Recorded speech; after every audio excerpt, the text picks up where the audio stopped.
വാക്യം വായിച്ച് ആരംഭിക്കാം. എഫേസ്യ ലേഖനം ആമേൻ 1-ാം അധ്യായം അതിൻ്റെ 3-ാമത്തെ വേദവാക്യം. കഴിയുന്നതും ദൈവവചനം കൊണ്ടുവന്നിട്ടുള്ളവർ, വേദപുസ്തകം കൊണ്ടുവന്നിട്ടുള്ളവർ ബൈബിളുകൾ തുറക്കുകയും ആ വാക്യത്തിൽ നിങ്ങൾ ശ്രദ്ധിക്കുകയും കയ്യിൽ പേനയുണ്ടെങ്കിൽ നിങ്ങൾ അടിവരയിടുകയും ചെയ്യണം. കാരണം വചനം നമ്മൾ കേട്ട് മറന്നു പോകുന്നവരാകരുത്, നമ്മളെ തന്നെ ചതിക്കുന്നവരാകരുത്. അത് കേട്ട് കർത്താവിൻ്റെ വരവിന് വേണ്ടി ഒരുക്കപ്പെടുന്നവരാകുവാൻ സ്വർഗത്തിലെ ദൈവം കൃപ ചെയ്യട്ടെ. ഞാൻ ആ വാക്യം വായിക്കാം. സ്വർഗത്തിലെ സകലാത്മീയ അനുഗ്രഹത്താലും നമ്മെ ക്രിസ്തുവിൽ അനുഗ്രഹിച്ചിരിക്കുന്ന നമ്മുടെ കർത്താവായ യേശു ക്രിസ്തുവിൻ്റെ ദൈവവും പിതാവുമായവൻ വാഴ്ത്തപ്പെടുമാറാകട്ടെ. വചനത്തിനായിട്ട് കരമുയർത്തി നല്ലൊരു ആമേൻ പറഞ്ഞേ. സ്തോത്രം. നമുക്കറിയാം കർത്താവിൽ അനുഗ്രഹീത ദൈവദാസനാണ് പൗലോസ് ലീഗ. അപ്പോസ്തലനായ പൗലോസ് AD 60 കാലഘട്ടത്തിൽ എഫേസ്യ സഭയ്ക്ക് എഴുതിയ അനുഗ്രഹിക്കപ്പെട്ടതായ ഒരു ലേഖനമാണ് ഈ എഫേസ്യർക്ക് എഴുതിയ അനുഗ്രഹിക്കപ്പെട്ട ലേഖനം. എഫേസ്യ ലേഖനത്തിന് ഒരുപാട് പ്രാധാന്യതയുണ്ടെന്ന് കഴിഞ്ഞ 2 ആഴ്ചയ്ക്ക് മുമ്പ് വന്ന് പ്രസംഗിച്ച സാബു പാസ്റ്റർ നമ്മോട് പറഞ്ഞു. പക്ഷെ ഒറ്റ വാക്ക്, താൻ പറഞ്ഞതൊന്നും ഞാൻ കടമെടുക്കുന്നില്ല, ഒറ്റ വാക്കിൽ പറയാം. പൗലോസ് എഴുതിയ 14 ലേഖനങ്ങളിൽ കാരാഗ്രഹ ലേഖനവും നോർമലായ ലേഖനവുമുണ്ട്. കൊരിന്ത്യർ ലേഖനം പോലെയുള്ള ലേഖനങ്ങൾ ദൈവസഭയ്ക്ക് എഴുതിയ നോർമലായ ലേഖനങ്ങളാണ്. എന്നാൽ കാരാഗ്രഹവാസത്തിൻ്റെ ഇടയിൽ പൗലോസിലേക്ക് എഴുതിയ അനുഗ്രഹിക്കപ്പെട്ട ചില ലേഖനങ്ങൾ, കൊലോസ്യ ലേഖനം പോലെയുള്ള കാരാഗ്രഹ ലേഖനങ്ങളിൽ ഒന്നാണ് എഫേസ്യ ലേഖനം എന്ന് നമ്മൾ അറിഞ്ഞിരിക്കുമല്ലോ. എഫേസ്യ ലേഖനം പൗലോസ് ലീഗ അവിടെ കിടന്ന് എഴുതുമ്പോൾ പൗലോസ് ആരംഭിക്കപ്പെട്ട ആ എഫെസോസിലെ ദൈവസഭ എന്താണെന്ന് മനസ്സിലാക്കാനാണ് പൗലോസ് ലേഖനം എഴുതിയത്. നമുക്കറിയാം അപ്പോസ്തലപ്രവൃത്തി 20-ാം അധ്യായം വായിക്കുമ്പോൾ പൗലോസ് എഫെസോസ് എന്ന് പറയുന്ന പട്ടണത്തിൽ കർത്താവിൻ്റെ വേല ആരംഭിക്കുകയും വീടാന്തോറും കയറി സുവിശേഷം അറിയിക്കുകയും ചെയ്തു. അപ്പോൾ ഈ വീട് കയറിയുള്ള സുവിശേഷീകരണം ഇന്ന് ഉള്ള പെന്തക്കോസ്തുകാർ ആരംഭിച്ചതല്ല. ആ വീട് കയറിയുള്ള സുവിശേഷീകരണം ആരംഭം കുറിച്ചത് അപ്പോസ്തലനായ പൗലോസ് ലീഗയാണ്.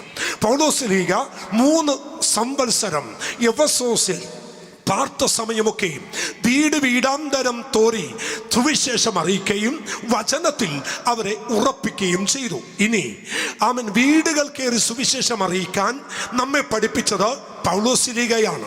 എന്നാൽ പട്ടണം തോറും സുവിശേഷം അറിയിക്കാൻ നമ്മെ പഠിപ്പിച്ചത് വാഴ്ത്തപ്പെട്ടവനായ മശിഹാ തമ്പുരാനാണ്. കർത്താവ് പറഞ്ഞു, ഞാൻ നിങ്ങളെ ചെന്നായ്ക്കളുടെ നടുവിൽ കുഞ്ഞാടുകളെ പോലെ അഴക്കുന്നു. എന്നിട്ട് യേശു പറഞ്ഞു, നിങ്ങൾ ഈ രണ്ടായി നിങ്ങൾ പോകണം. നിങ്ങൾ സുവിശേഷം അറിയിക്കാൻ പട്ടണം തോറും ഊരുകൾ തോറും സഞ്ചരിക്കണം. നിങ്ങൾക്കറിയാം യേശുവാണ് പരസ്യ ശുശ്രൂഷ ചെയ്യാൻ നമ്മെ പഠിപ്പിച്ചത്. എന്ന് വെച്ചാൽ ഒറ്റ ഭാഷ പറയാ, ഏത് കണ്ടനാളങ്ങൾ അടഞ്ഞുപോയാലും സുവിശേഷത്തിന് കണ്ടനാളങ്ങൾ അടക്കാൻ ഒരു ശക്തിയെയും എൻ്റെ ദൈവം അനുവദിക്കത്തില്ല. ഞാൻ അല്പം സന്തോഷത്തോടെ പറയട്ടെ, യേശു കർത്താവിന് വഴികാട്ടിയായ സ്നാപക യോഹന്നാൻ വിളിച്ചു പറഞ്ഞ ആ സുവിശേഷത്തിനെതിരെ, ആ ദൈവരാജ്യത്തിനെതിരെ, കുറച്ചുകൂടി വചനാടിസ്ഥാനത്തിൽ പറഞ്ഞാൽ സ്നാപക യോഹന്നാൻ പറഞ്ഞ മാനസാന്തര സ്നാനം, മാനസാന്തര പ്രസംഗത്തിനെതിരെ ഹേരോദാവ് വാളെടുക്കുക മാത്രമല്ല, തലവെട്ടി താലത്തി കയറ്റിയിട്ട് ആ തല കൊണ്ടുവന്ന കൊട്ടാരത്തിന്റെ സമുച്ചയത്തിൽ എല്ലാവരും കാണുകെ ഹേരോദാവ് വിളിച്ചു പറഞ്ഞു, ഹേ യോഹന്നാനെ, ഇങ്ങനെ ഇരിക്കും. ദൈവരാജ്യം സംസാരിച്ചാൽ തലകൾ കാണുകയില്ല. എന്നാൽ ശ്രദ്ധിക്കണം കേട്ടോ, യോഹന്നാൻ മാനസാന്തര പ്രസംഗിച്ചപ്പോൾ ആ തലവെട്ടി താലത്തി കയറ്റി എന്ന് യേശു അറിഞ്ഞപ്പോൾ അടുത്ത സെന്റൻസ് മത്തായിയിൽ ഇങ്ങനെ പറയുന്നു, അവൻ കാരാഗ്രഹത്തിൽ അടക്കപ്പെട്ടു എന്നും യോഹന്നാന്റെ ശിരച്ഛേദം നടന്നു എന്നും യേശു കേട്ടപ്പോൾ വീണ്ടും ഊരുകൾ തോറും അവൻ ദൈവരാജ്യം പ്രസംഗിച്ചു. ദൂത മനസ്സിലായോ? എവിടെയെങ്കിലും വാളെടുത്തു എന്ന് കണ്ട് ഭയപ്പെട്ട സമുദായമല്ല ക്രിസ്തീയ സമുദായം. അതിന്റെ നടുവിൽ തലകൾ ഉയർത്തി ആരം മുറുക്കി സുവിശേഷത്തിന് വേണ്ടി നിന്ന ചരിത്രമേ നമ്മുടെ കർത്താവിനും തിരുവചനത്തിനുമുള്ളൂ. അതുകൊണ്ട് ആത്മനിറവി ഞാനൊരു ദൂത പറയാ, അടിച്ചമർത്തുന്ന ശക്തിയല്ല. ആർക്കും ഇതിനെ ഒതുക്കാൻ കഴിയത്തില്ല. ഇതിനെതിരെ പടപൊരുതിയ രാജാക്കന്മാർ അടിയറ വെച്ചിട്ടുണ്ട്. ഇതിനെഴുതിയ രാജാക്കന്മാർ എന്നേക്കുമായി നാശം അനുഭവിച്ചിട്ടുണ്ട്. പക്ഷെ 2000-ലധികം വർഷമായി ദൈവവചനം നിലനിൽക്കുന്നു, ദൈവസഭ നിലനിൽക്കുന്നു, ദൈവജനം നിലനിൽക്കുന്നു. ഇന്ന് പകലിൽ പ്രവചനാത്മാവിൽ പറയാ, ഇതിനെ തകർക്കാൻ കഴിയില്ല. പന്തകാര വ്യാപാരങ്ങൾക്കോ മാനുഷിക ഫലങ്ങൾക്കോ ദൈവവചനത്തെ, ദൈവത്തിന്റെ ശക്തിയെ തകർക്കാൻ കഴിയത്തില്ല. ആമേൻ. സന്തോഷമുണ്ടോ ദൈവമക്കളെ? നാം ഉയർത്തുന്ന ഈ സുവിശേഷം, ആമേൻ, പാപിക്ക് ഇത് വഴികാട്ടിയാണ്. സ്തോത്രം. ഇരുളിൽ കിടക്കുന്നവനോ ഇത് വെളിച്ചമാണ്. മരണത്തിലേക്ക് പോകുന്നവനോ ഇത് നിത്യജീവനാണ്. അസമാധാനമുള്ളവന് ഇത് സമാധാനമാണ്. പ്രത്യാശ നഷ്ടപ്പെട്ടവന് ഇത് പ്രത്യാശയാണ്. എന്റെ ഭാഷ പറഞ്ഞാൽ അടിയറ വെച്ച് സകലതും തരിപ്പണമായിടത്ത് ഈ വചനം നിന്നെ വലിച്ച് കയറ്റുന്നതാണ്. കുറച്ചുകൂടി ആഴത്തി പറയട്ടെ, ഏത് കുഴിക്കകത്തെന്നോ നിന്നെ വലിച്ച് കയറ്റാൻ, നാശകരമായ കുഴിയിൽ നിന്നോ കുഴഞ്ഞ ചേറ്റിൽ നിന്നോ നിന്നെ വലിച്ചു കയറ്റാൻ കഴിയുന്നതൊന്നത്രേ ഈ തിരുവചനം. ദൈവമക്കളെ, ആ തിരുവചനം ഒന്ന് ഉയർത്തി ഒരു ഹല്ലേലൂയ പറ ദൈവമക്കളെ. ആമേൻ. ഇത് എത്ര സന്തോഷമെന്നറിയാമോ? ഇത് തേനിലും തേൻകട്ടയേക്കാൾ മാധുര്യമാണ്. ദൈവത്തിന് മഹത്വം കൊടുക്കാൻ പറ്റുമോ? ആമേൻ. അല്ലെ, നിലത്ത് ഉലയിൽ ആമേൻ 7 പ്രാവശ്യം ശുദ്ധി ചെയ്ത വെള്ളിയേക്കാൾ, പൊന്നിനേക്കാൾ, തങ്കത്തേക്കാൾ നിർമ്മലമാണ് ഈ തിരുവചനം. ഇതെടുത്തവർ നശിക്കത്തില്ല, ഇത് ചുമക്കുന്നവൻ നശിക്കത്തില്ല, ഇത് വായിക്കുന്നവൻ നശിക്കത്തില്ല. ആമേൻ. വെളിപ്പാട് പുസ്തകം, ആമേൻ, വിശുദ്ധ ബൈബിളിലെ ഏറ്റവും ഒടുവിലത്തെ പുസ്തകമായ വെളിപ്പാട് പുസ്തകം പറയുന്നു, ഇത് എടുക്കുന്നവൻ അനുഗ്രഹിക്കപ്പെടും, ഇത് വായിക്കുന്നവൻ അനുഗ്രഹിക്കപ്പെടും, ഇത് പ്രമാണിക്കുന്നവൻ അനുഗ്രഹിക്കപ്പെടും. കരം തട്ടി ദൈവത്തിന് മഹത്വം കൊടുത്തുകൊണ്ട് പറ.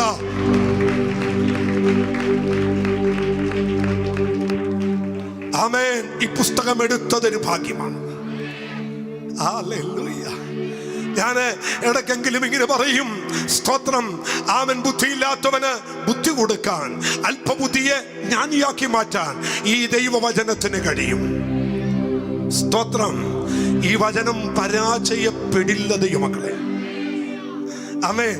ഞാനിന്ന് രാവിലെ പറഞ്ഞു, നാളുകൾക്ക് മുമ്പ് അവൻ എവിടെയോ മീറ്റിങ്ങിന് പോയി തിരിച്ചു വരുമ്പോ ആമേൻ ആര്യ ഭവനിൽ കയറി ഒരു മസാല ദോശ കഴിച്ച് ഇറങ്ങുമ്പോൾ ആമേൻ ആര്യഭവന്റെ മുമ്പിൽ കുറെ ബുക്കുകൾ നിരത്തി വെച്ചിട്ടുണ്ട്. ലെനിന്റെ ആമേൻ കമ്മ്യൂണിസത്തെ കുറിച്ചും അങ്ങനെ ചെഗുവരെ കുറിച്ചും ഒക്കെ ബുക്കുകൾ നിങ്ങൾ കാണാം. ആ പുറത്തിറങ്ങുമ്പോൾ അവിടെ ഉണ്ടാകും.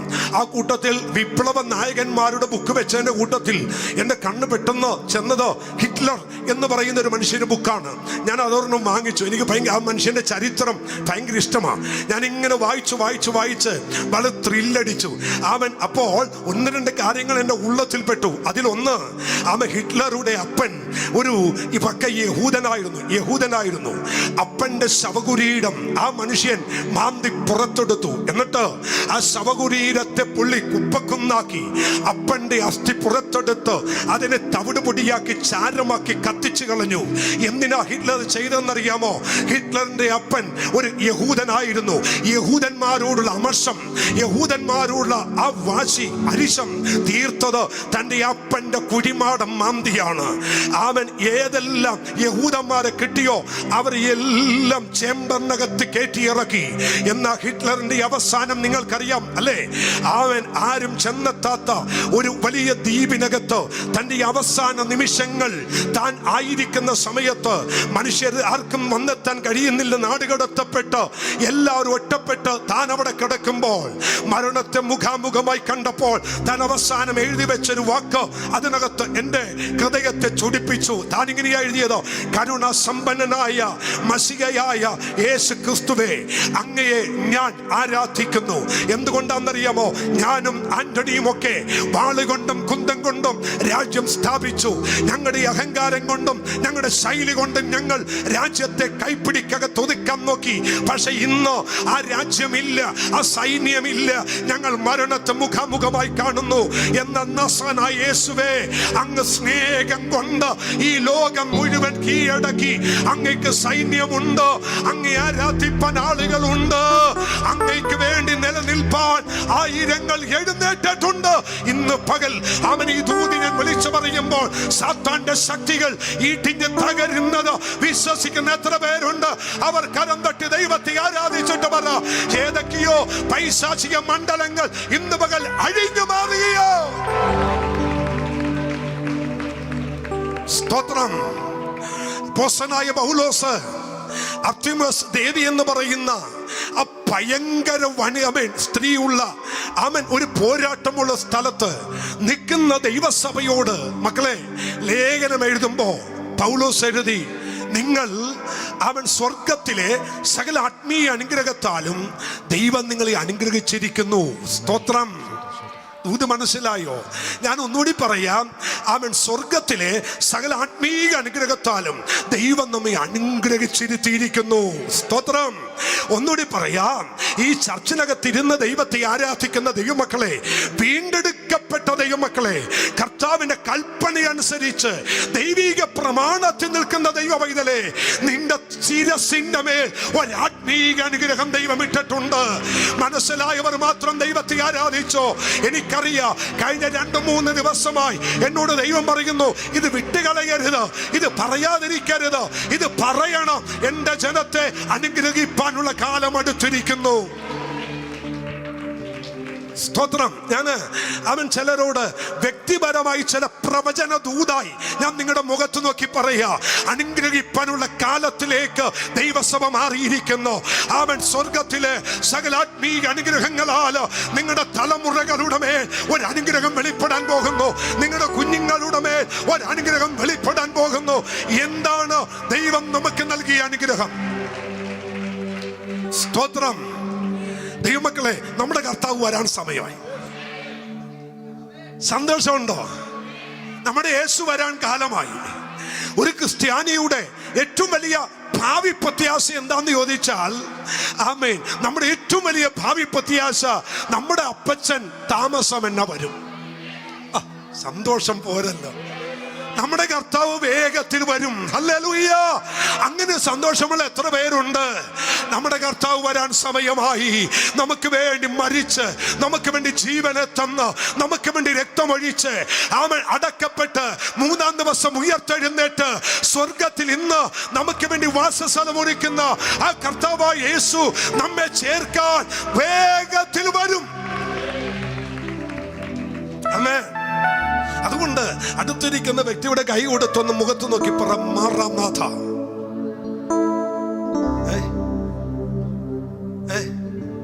മാറി നിക്കടാന്നല്ല, പിന്നെന്താ പറഞ്ഞേ? എന്താണ് മാറാനാഥയുടെ അർത്ഥം? മക്കളെ പറഞ്ഞ മാറാനാഥയുടെ അർത്ഥം എന്നാ? ഞാൻ അത്രക്കാരനല്ല അല്ലേ? നമ്മുടെ കർത്താവ് വേഗം വരുന്നു. നമ്മുടെ കർത്താവ് മാറാനാഥയുടെ അർത്ഥം നമ്മുടെ കർത്താവ് വേഗം വരുന്നു, വേഗത്തിൽ വരുന്നു. ഒരു സ്വതന്ത്രം പറഞ്ഞേ. നമ്മുടെ യേശു അപ്പൊ ആദിമ നൂറ്റാണ്ടിലെ സഭ തമ്മിൽ കാണുമ്പോൾ അവര് പറയുമായിരുന്നു, ഇനൊന്ന് പറഞ്ഞേ, 2-3 പേരോടൊന്ന് പറഞ്ഞേ. അതുകൊണ്ട് നമ്മൾ കഴിഞ്ഞ ദിവസം പാട്ട് പാടിയപ്പോൾ ഇങ്ങനെ പാടി, എന്റെ നിക്ഷേപം നീ തന്നെയാ, എന്റെ ഹൃദയവും നിന്നിൽ തന്നെയാ, എന്റെ നിക്ഷേപം നീ തന്നെയാ, എന്റെ ഹൃദയവും നിന്നിൽ തന്നെയാ. യേശുവേ എൻ ഹൃദയത്തിലൂടെയോനെ,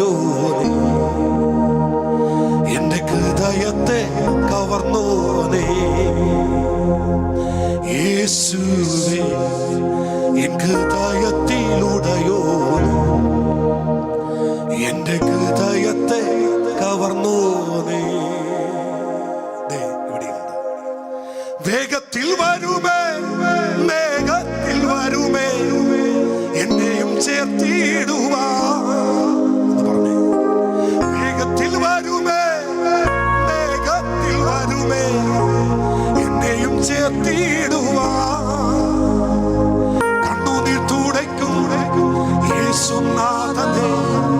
മാറാനാഥ, മാറാനാഥ.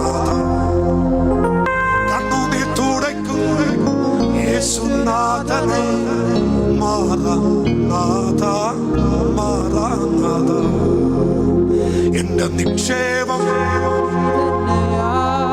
പറഞ്ഞേ, എന്റെ ഹൃദയവും നിന്നിൽ തന്നെയാ. മക്കളെ ഉറങ്ങിപ്പോ. എന്റെ നിക്ഷേപം നീ തന്നെയാ. എന്റെ ഹൃദയവും നിന്നിൽ തന്നെയാ. യേശുവേ, യേശുവേ എൻ ഹൃദയത്തിലുടയോനേ, എൻ ഹൃദയത്തെ കവർന്നോനേ. യേശുവേ, യേശുവേ ചേർന്ന് പറ. എൻ ഹൃദയത്തിനുടയോനേ, എൻ ഹൃദയത്തെ കവർന്നോനേ. കണ്ണാൽ കാണുവേ, കണ്ണാൽ കാണുവേ എൻ പ്രിയ രക്ഷകനെ. കണ്ണാൽ കാണുവേ, കണ്ണാൽ കാണുവേ എൻ പ്രിയ രക്ഷകനെ. സുന്ദരരൂപനെ വന്ദിതനാഥനെ, മാറാനാഥ, മാറാനാഥ. സുന്ദരരൂപനെ വന്ദിതനാഥനെ, മാറാനാഥ, മാറാനാഥ. എന്റെ നിക്ഷേപം നീ തന്നെയാ. വേണമെങ്കിൽ ആ കൈ തടിച്ചു.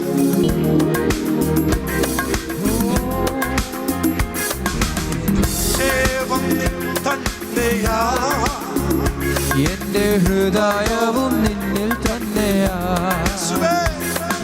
യേശുവേ എൻ ഹൃദയത്തിലുടയോനേ, എൻ ഹൃദയത്തെ കവർന്നോനേ.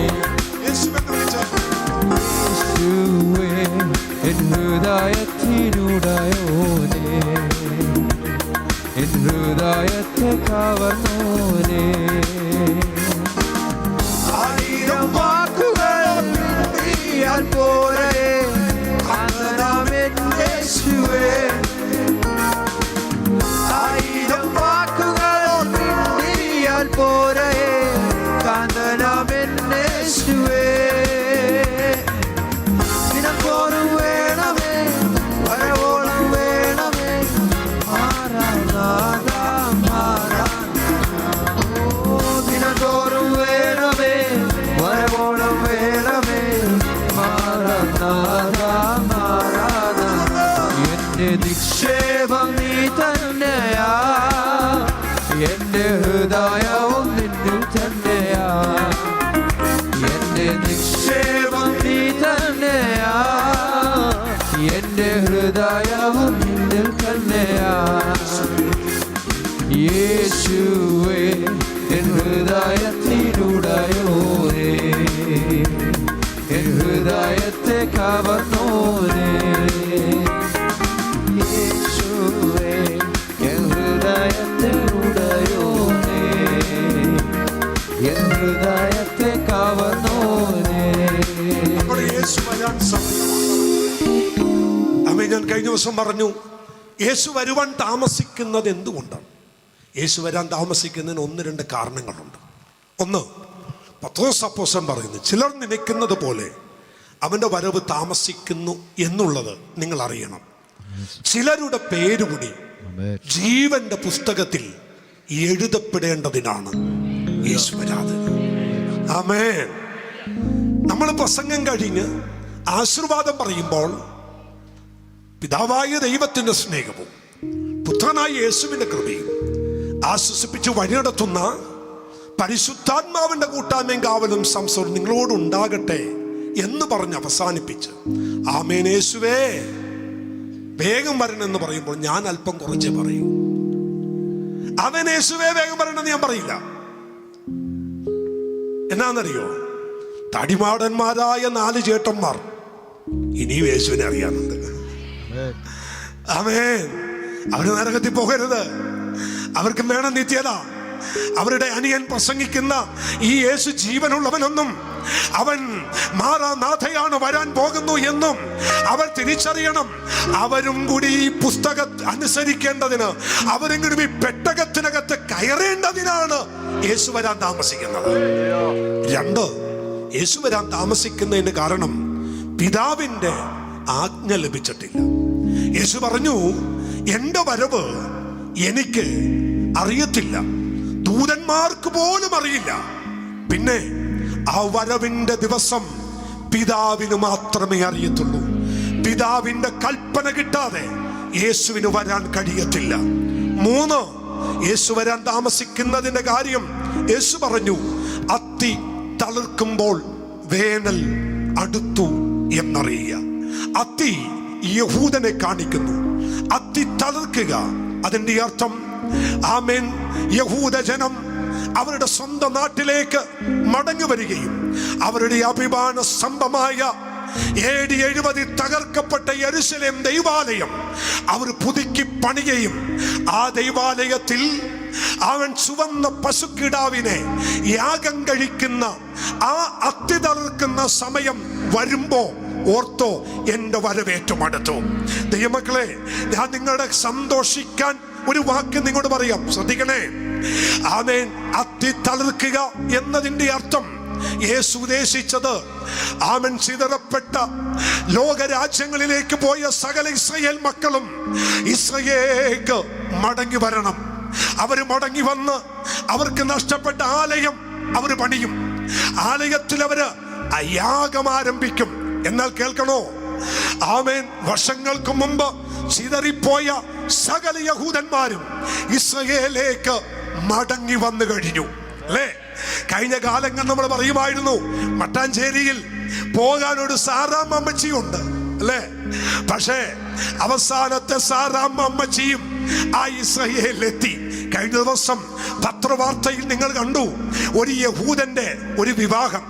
ആ വിവാഹത്തിൽ ആമേൻ വിവാഹം നടത്താൻ ആമേൻ പുരോഹിതൻ വന്നത് എവിടെന്നാ? ഇസ്രായേലിൽ നിന്നാ. ഇവിടെ പുരോഹിതന്മാരില്ല. ഇവിടെ ഇസ്രായേൽ മക്കൾ ഇനി ശേഷിക്കുന്നില്ല. സകല ഇസ്രായേൽ മക്കളും എവിടെ ചേക്കേറി? ഇസ്രായേലിലേക്ക് ചേക്കേറി.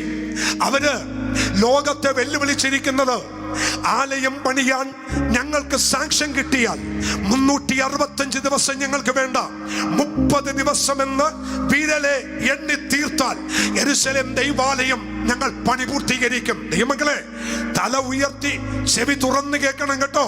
യഹൂദന്റെ വെല്ലുവിളി, സാങ്ഷൻ ഇന്ന് രാത്രി കിട്ടിയാൽ നാളെ നേരം വെളുക്കുമ്പോൾ ഞങ്ങൾ ആലയം പണി തുടങ്ങും. ഞങ്ങൾക്ക് ആലയം പണി പൂർത്തീകരിക്കാൻ വെറും 30 ദിവസം മതി. 30 ദിവസത്തിനകത്ത് യെരുശലേമിൽ ആലയം പണിത് യാഗം ആരംഭിക്കും. നിങ്ങൾ കേൾക്കണോ? അതിനു വേണ്ടി ആമൻ ആലയം പണി കഴിഞ്ഞാൽ ആ ആലയത്തിൽ യാഗം കഴിക്കേണ്ട ചുവന്ന പശുവിനെ അവർ മാറ്റി നിർത്തി അതിനെ പരിപാലിച്ച് അതിനെ സൂക്ഷിച്ച് വളർത്തിക്കൊണ്ടിരിക്കുന്നു. അത് പത്രവാർത്തയിൽ നിങ്ങളെല്ലാവരും വായിച്ചു. അങ്ങനെയാണെങ്കിൽ ഇന്ന് സാങ്ഷൻ കിട്ടിയാൽ നാളെ ആലയം പണി തുടങ്ങും. അവൻ 30 ദിവസത്തിനകത്ത് ആലയം പണി കഴിഞ്ഞെന്നിരിക്കട്ടെ, ആ ആലയത്തിൽ യാഗം കഴിക്കുന്നതിന് മുൻപേ യേശു വരുമെന്ന് ഈ പുസ്തകത്തിൽ എഴുതി വെച്ചു. ആമേൻ. അതുകൊണ്ട് വളരെ ശ്രദ്ധാപൂർവം പറയാം, ഏതാണ്ട് രംഗപ്രവേശനമൊക്കെ നടന്നുകൊണ്ടിരിക്കുക. അതിന്റെ അർത്ഥം ഏത് സെക്കൻഡിലും പ്രാണപ്രിയന്റെ വരവുണ്ടാകും. ഏത് സെക്കൻഡിലും അവൻ വരാൻ ഒരുങ്ങിയിരിക്കുന്നു. ഉഴപ്പാൻ ഇനി സമയമില്ല, ഇനി കളയാൻ സമയമില്ല. വിശുദ്ധിയോടെ, ദൈവകൃപയോടെ, ദൈവ സാന്നിധ്യത്തോടെ ഈ കർത്താവിന് വേണ്ടി നിലനിൽപ്പാൻ ദൈവം നമുക്ക് കൃപ ചെയ്യട്ടെ. തല ഉയർത്തി നോക്കണം, അവന്റെ വരവേറ്റവും അടുത്തിരിക്കുന്നു. ഒടുവിലായിട്ട് ഞാൻ പറയുന്നു, യേശു കർത്താവിനോട് ചോദിച്ചു, അങ്ങയുടെ വരവിന്റെ ലക്ഷണം ഒന്ന് പറഞ്ഞു തരാമോ?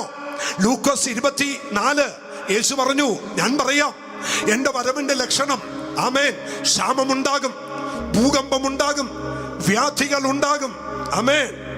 ആമേൻ. നിങ്ങൾ യുദ്ധങ്ങളെയും യുദ്ധസ്തുതികളെയും കുറിച്ച് നിങ്ങൾ കേൾക്കും. ആമേൻ. ഇതെല്ലാം വരുമ്പോൾ നിങ്ങൾ ഓർക്കണം, ഈറ്റുനോവിന്റെ ആരംഭം അടുത്തിരിക്കുന്നു, എന്റെ വരവേറ്റം അടുത്തിരിക്കുന്നു, അല്ലേ? പണ്ടൊക്കെ ആള് മരിക്കണമെങ്കിൽ, സ്തോത്രം, വലിയ വലിയ മാരക അസുഖങ്ങൾ വരണം, പക്ഷെ ഇന്ന് ആളുകൾ മരിക്കാൻ കേവലം ഒരു പനി മതി. അമ്മേ, പനി എന്ന് കേൾക്കുമ്പോ പേടിയാ. പണ്ട് പനി എന്ന് പറയുമ്പോൾ ആമൻ ചുക്കും കുരുമുളകും എല്ലാം കൂടി ഇട്ടൊരു വെള്ളം പിടിച്ചൊരു ആവി കൊണ്ടാൽ ആ പനി മാറുമായിരുന്നു. ഇന്ന് അതുപോലത്തെ പല ആവി കൊണ്ടിട്ടും മാറാത്ത പനി ആളെ കൊണ്ടാ പോകുന്നത്. 19 വയസ്സുള്ള കുമരകത്തുള്ള നമുക്ക് പരിചയമുള്ളൊരു പയ്യൻ, അത് 2 വർഷം മുമ്പ് വരെ അവൻ അവിടെ നടന്ന കൺവെൻഷനിൽ നോട്ടീസ് ഒട്ടിച്ചു. അവനും പെങ്ങളും കൂടി വഴിയോരങ്ങളിൽ നടന്ന് വാൾ പോസ്റ്റുകൾ ഒട്ടിച്ചു. എന്നാൽ ഒരു ചെറിയ പനി, ആ പനിയും വെച്ചവൻ ഫുട്ബോൾ കളിക്കാൻ പോയി. ആ പനി കലശലായി. അത് മുഴുവൻ അവൻ ഓർഗനൈസേഷനെല്ലാം കയറി പിടിച്ചു. ദിവസങ്ങൾക്കുള്ളിൽ ആ ചെറുപ്പക്കാരൻ 19 വയസ്സുകാരൻ ഈ ലോകത്തോട് വിട പറഞ്ഞു. വലിയ മാരകമായ രോഗമൊന്നുമല്ല, ചെറിയ പനി. ഓരോ ദിവസവും വ്യാധികൾ വർദ്ധിക്കുമ്പോൾ ദൈവമക്കളെ, വിശുദ്ധിയോടെ ജീവിക്കാൻ ഒരു കാര്യം പറയട്ടെ, നമ്മുടെ കർത്താവ് വാതിക്കലെത്തി. നമ്മുടെ കർത്താവ് എവിടെയെത്തി? വാതിക്കലെത്തി. ഈ ദൈവസഭയെ നോക്കിയിട്ട് കർത്താവ് പറയാണ്, സ്വർഗത്തിലെ സകല ആത്മീയ അനുഗ്രഹത്താലും നമ്മെ അവൻ എന്ത് ചെയ്തിരിക്കുന്നു? അനുഗ്രഹിച്ചിരിക്കുന്നു. നമ്മൾ അനുഗ്രഹിക്കപ്പെട്ടവരാ. ആ ബോധ്യമുണ്ടോ നിങ്ങൾക്ക്? നമ്മൾ എങ്ങനെയുള്ളവരാ? നമ്മൾ അനുഗ്രഹിക്കപ്പെട്ടവരാ. 2-3 പേരോട് പറ, നാം അനുഗ്രഹിക്കപ്പെട്ടവരാ. നാം ദൈവത്താൽ അനുഗ്രഹിക്കപ്പെട്ടവരാ. ദൈവത്തിന്റെ കൃപയാൽ നമ്മൾ അനുഗ്രഹിക്കപ്പെട്ടവരാ. അങ്ങനെ ഒരു അനുഗ്രഹം ദൈവം നമ്മുടെ മേൽ ചൊരിഞ്ഞിട്ടുണ്ട്. ആമേൻ, സ്തോത്രം. എങ്ങനെയാണ് നമ്മൾ അനുഗ്രഹിക്കപ്പെടുന്നത്? വായിക്കാം. 128-ാം സങ്കീർത്തനം 5-ാമത്തെ വാക്യമാണെന്ന് തോന്നുന്നു. ഒന്ന് വായിക്കാമോ? യഹോവ സിയോനിൽ നിന്ന് അനുഗ്രഹിക്കും. യഹോവ സിയോനിൽ നിന്ന് നിന്നെ അനുഗ്രഹിക്കും. ദൈവം നമ്മെ അനുഗ്രഹിച്ചിരിക്കുന്നു. സകല ആത്മീയ അനുഗ്രഹത്താലും നമ്മെ അനുഗ്രഹിച്ചു. എവിടെ നിന്ന് അനുഗ്രഹിക്കും? ഏത് സ്ഥലത്തെന്നാ ദൈവം അനുഗ്രഹിക്കുന്നത്? സിയോനിൽ നിന്ന് അനുഗ്രഹിക്കും. സിയോനിൽ നിന്ന് അനുഗ്രഹിക്കും. മോനെ, ഈ പദം നമ്മൾ ഒരുപാട് ഉപയോഗിക്കാറില്ല. പ്രത്യേകിച്ച് നമ്മുടെ ഈ പെന്തക്കോസ്ത് വിഭാഗത്തിലുള്ള ആളുകൾ ഈ പദം ഒത്തിരി ഉപയോഗിക്കാറില്ല. സിയോൺ എന്ന വാക്ക് ഏറ്റവും അധികം ആളുകൾ ഉപയോഗിക്കുന്നത് ടീ പെന്തക്കോസ്തിലാണ്. സിലോം പെന്തക്കോസ്ത്. മനസ്സിലായല്ലോ? ഈ വെള്ള ഉടുപ്പിട്ട ഉപദേശിമാരുള്ള വെള്ളം ധരിച്ച വിവാഹം കഴിക്കാത്ത ദൈവദാസന്മാരുള്ള ആ സഭയുള്ളവരാണ് സിയോൺ. നമ്മൾ സ്വർഗം എന്ന് പറയുമ്പോൾ അവർ കൂടുതലും പറയുന്നത് എന്നാ? സിയോണിലെത്തുക, സിയോണിൽ ചെല്ലുക. അപ്പൊ സിയോൺ എന്നതിന്റെ ഉദ്ദേശം സ്വർഗമാണ്. ദാവീദ് സിയോൺ കോട്ട പിടിച്ചു എന്ന് സമവേല പുസ്തകത്തിൽ വാക്യമുണ്ട്. അപ്പൊ യെരൂശലേമിന് നിഴലായിട്ട് സിയോൺ എന്ന് പറഞ്ഞിട്ടുണ്ട്. ഇത്രയേ ഉള്ളൂ. താഴത്തെ യെരൂശലേം, ആമേൻ, നിഴലായ സിയോണും നിത്യതയിലെ സ്വർഗം, ആമേൻ, പൊരുളായ സിയോണുമാണ്. അപ്പൊ ദൈവം വസിക്കുന്ന എവിടെയാ? സിയോണിലാണ്. സിയോൺ എന്ന് പറഞ്ഞാൽ എവിടെ? നമ്മുടെ ദൈവം എവിടെയാ വസിക്കുന്നേ? ദൈവം വസിക്കുന്ന ഇടം എവിടെയാന്ന് ആർക്കും അറിയില്ലെങ്കിൽ ഇന്ന് കേട്ടോ, നമ്മുടെ ദൈവം വസിക്കുന്നത് ആമേൻ ഉത്തരദിക്കിലാണ്. എവിടെയാണ്? ഉത്തരദിക്കിലാണ്. ഒരിക്കൽ സങ്കീർത്തനക്കാരൻ പറഞ്ഞു, എനിക്കുയർച്ച വരുന്നത്, എനിക്കൊരു അനുഗ്രഹം വരുന്നത് തെക്കിൽ നിന്നും കിഴക്കിൽ നിന്നും പടിഞ്ഞാറിൽ നിന്നുമല്ല, പകരം എനിക്ക് അനുഗ്രഹം വരുന്നത് അങ്ങ് വടക്ക് ഉത്തരദിക്കിൽ നിന്നാണ്. എന്റെ അനുഗ്രഹം ആ സിയോണിൽ നിന്ന് വരുന്നു. അതുകൊണ്ട് ദാവീദ് പറഞ്ഞത്, എന്റെ കൺകൾ ഞാൻ പർവ്വതങ്ങളിലേക്ക് ഉയർത്തും, എന്റെ സഹായം ആകാശം ഭൂമി ഉണ്ടാക്കിയ യഹോവയിൽ നിന്ന് വരുന്നു. നല്ലൊരു ആമേൻ പറഞ്ഞാട്ടെ. അപ്പൊ നമ്മുടെ ദൈവം ഉത്തരദിക്കിൽ വസിക്കുന്നു. അപ്പൊ നിങ്ങൾ ചോദിക്കും, ദാർശക്ക് എങ്ങനെ മനസ്സിലായി ഇവൻ ഉത്തരദിക്കിലാണ് ഇരിക്കുന്നതെന്ന്? സാത്താന്റെ മൊഴി നിങ്ങൾ എടുത്താൽ മതി, ലൂസിഫറിന്റെ മൊഴി നിങ്ങൾ പരിശോധിച്ചാൽ മതി. യെശയ്യാ 14 നമ്മൾ വായിക്കുന്നത്, ലൂസിഫർ പറയുന്നു, ഞാൻ അത്യുന്നതന്റെ മീതെ കയറും, ആമേൻ, അവന്റെ സിംഹാസനത്തിന്റെ മീതെ എന്റെ സിംഹാസനം ഞാൻ ഇടും, ഉത്തരദിക്കിന്റെ അതിർത്തിയിൽ ഇരുന്ന് ഞാൻ വാണ് അരുളും. അപ്പൊ ദൈവത്തിന്റെ സിംഹാസനത്തിന്റെ മീതെ അവൻ സിംഹാസനമിടും, ഉത്തരദിക്കിന്റെ അതിർത്തിയിൽ ഞാനിരുന്ന് വാഴും. അപ്പൊ ദൈവ സിംഹാസനം ഉത്തരദിക്കിലാണ്, അതിന്റെ മീതെയാണ് അവൻ സിംഹാസനം ഇടുന്നത്. എന്നാൽ അവന്റെ ആഗ്രഹത്തെ സാധിപ്പിക്കാത്ത ദൈവം ഇന്ന് പകൽ ഇതിന്റെ നടുവിലുണ്ട്. തിരിച്ചു വരാം. നിങ്ങൾ വളരെ ശ്രദ്ധയോടെ ഇരിക്കണം കേട്ടോ. ഞാനൊന്ന് ഒരുക്കിക്കൊണ്ട് വരികയാണ്. അപ്പൊ ദൈവം എവിടെ നിന്നാണ് നമ്മെ അനുഗ്രഹിക്കുന്നത്? സിയോനിൽ നിന്ന്. എല്ലാരും പറ, സിയോനിൽ നിന്ന്. ദൈവം നമ്മെ സിയോണിൽ നിന്ന് അനുഗ്രഹിക്കും. സിയോനിലെ അനുഗ്രഹം ഇന്ന് പകൽ ഇതിനകത്ത് വരും. ഞാന് സാധാരണഗതിയിൽ വ്യാഴാഴ്ച ഒരു പ്രസംഗം പ്രസംഗിച്ചാൽ ഞായറാഴ്ച ആ പ്രസംഗം ഞാൻ പ്രസംഗിക്കാറില്ല. കഴിഞ്ഞ 3 ദിവസമായി എന്നോട് പരിശുദ്ധാത്മ പറയുന്നു, ഈ പ്രസംഗം നിന്റെ ചർച്ചിൽ പറയണം, ഞായറാഴ്ച പറയണം.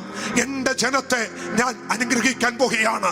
അങ്ങനെയാണെങ്കിൽ നിങ്ങളെ ദൈവം കൊണ്ടുവന്നത് അനുഗ്രഹിപ്പാനാ കൊണ്ടുവന്നത്. എവിടെന്നാ അനുഗ്രഹിക്കുന്നത്? സിയോനിലെ ദൈവം, സ്വർഗത്തിലെ ദൈവം, ഉത്തര ദിക്കിൽ ഇരിക്കുന്ന ദൈവം നിന്റെ കുടുംബത്തെ അനുഗ്രഹിക്കും, നിന്റെ സഭയെ അനുഗ്രഹിക്കും, നിന്റെ ദേശത്തെ അനുഗ്രഹിക്കും. ആമൻ, നിന്റെ സഭയെ അനുഗ്രഹിക്കും, വിശ്വാസ വീരന്മാരെ അനുഗ്രഹിക്കും. വിശ്വസിക്കുന്നവർ ദൈവത്തെ സ്തുതിച്ച്. ഇനി അനുഗ്രഹം എവിടെയാ ദൈവം തുടങ്ങിയത്? ഉൽപ്പത്തി പുസ്തകത്തിലേക്കൊന്ന് വന്നേ. 1-ാം അധ്യായം 1-ാമത്തെ വാക്യം. ഇതൊരു ദൈവവചന പഠനമായതുകൊണ്ട് നിങ്ങൾ എന്നോടൊപ്പം അല്പം വേഗത്തിൽ വരണമേ. ആദിയിൽ ദൈവം ആകാശവും ഭൂമിയും സൃഷ്ടിച്ചു. ഭൂമി പാഴായും ശൂന്യമായിരുന്നു. അടുത്തത്, ആഴത്തിന്മീതെ ഇരുളുണ്ടായിരുന്നു. ദൈവത്തിന്റെ ആത്മാവ് വെള്ളത്തിന്മീതെ പരിവർത്തിച്ചുകൊണ്ടിരുന്നു. ദൈവത്തിന്റെ ആത്മാവ് വെള്ളത്തിന്മീതെ പരിവർത്തിച്ചുകൊണ്ടിരുന്നു. വേഗം വായിച്ചോ. വെളിച്ചമുണ്ടാകട്ടെ എന്ന് ദൈവം കൽപ്പിച്ചു. വെളിച്ചമുണ്ടാകട്ടെന്ന് ദൈവം കൽപ്പിച്ചു. വെളിച്ചമുണ്ടായി. വെളിച്ചം നല്ലതെന്ന് ദൈവം കണ്ടു. ഈ പുസ്തകത്തിനകത്ത് ആദ്യമായിട്ട് ദൈവം നല്ലതെന്ന് പറയുന്നത് ഉൽപ്പത്തി 1:4 ഒരു സ്വതന്ത്രം എന്ന് പറഞ്ഞേ. ഉൽപ്പത്തി 1:4 ദൈവം പറഞ്ഞു വെളിച്ചം നല്ലത്. എല്ലാരും ഒന്ന് പറഞ്ഞേ, വെളിച്ചം നല്ലത്. ഇനി അടുത്തിരിക്കുന്ന ആളുടെ മുഖത്ത് നോക്കി, കൈ കൊടുക്കേണ്ട മുഖത്ത് നോക്കി പറ, നിങ്ങൾ നല്ലതാണ്. ഇടവും വലവിരിക്കുന്നവരെ നോക്കി ചിരിച്ചോണ്ട് പറ, നിങ്ങൾ നല്ലതാണ്. ആമേൻ. പറ. അത് പറയാൻ ഇത്തിരി ബുദ്ധിമുട്ടാണ്. ഞാൻ ഈ മലയാളികൾ ഏറ്റവും കൂടുതൽ ഉപയോഗിക്കുന്ന ഒരു വാക്ക് ഛേ. എന്താണ്? എന്തെങ്കിലും പറഞ്ഞു ഛേ, അത് ഛേ. അച്ഛേ എന്നുള്ള വാക്ക് മാറ്റിയിട്ട് ഇനി തൊട്ട് നമ്മൾ പറയണം നല്ലത്. പറ, എവിടെ നിന്ന് കിട്ടി നല്ലതെന്ന് പറയാൻ? എന്റെ ദൈവത്തിന്റെ അടുക്കൽ നിന്ന് എനിക്ക് കിട്ടി നല്ലത്. ജോയലെ, നീ നല്ലത്.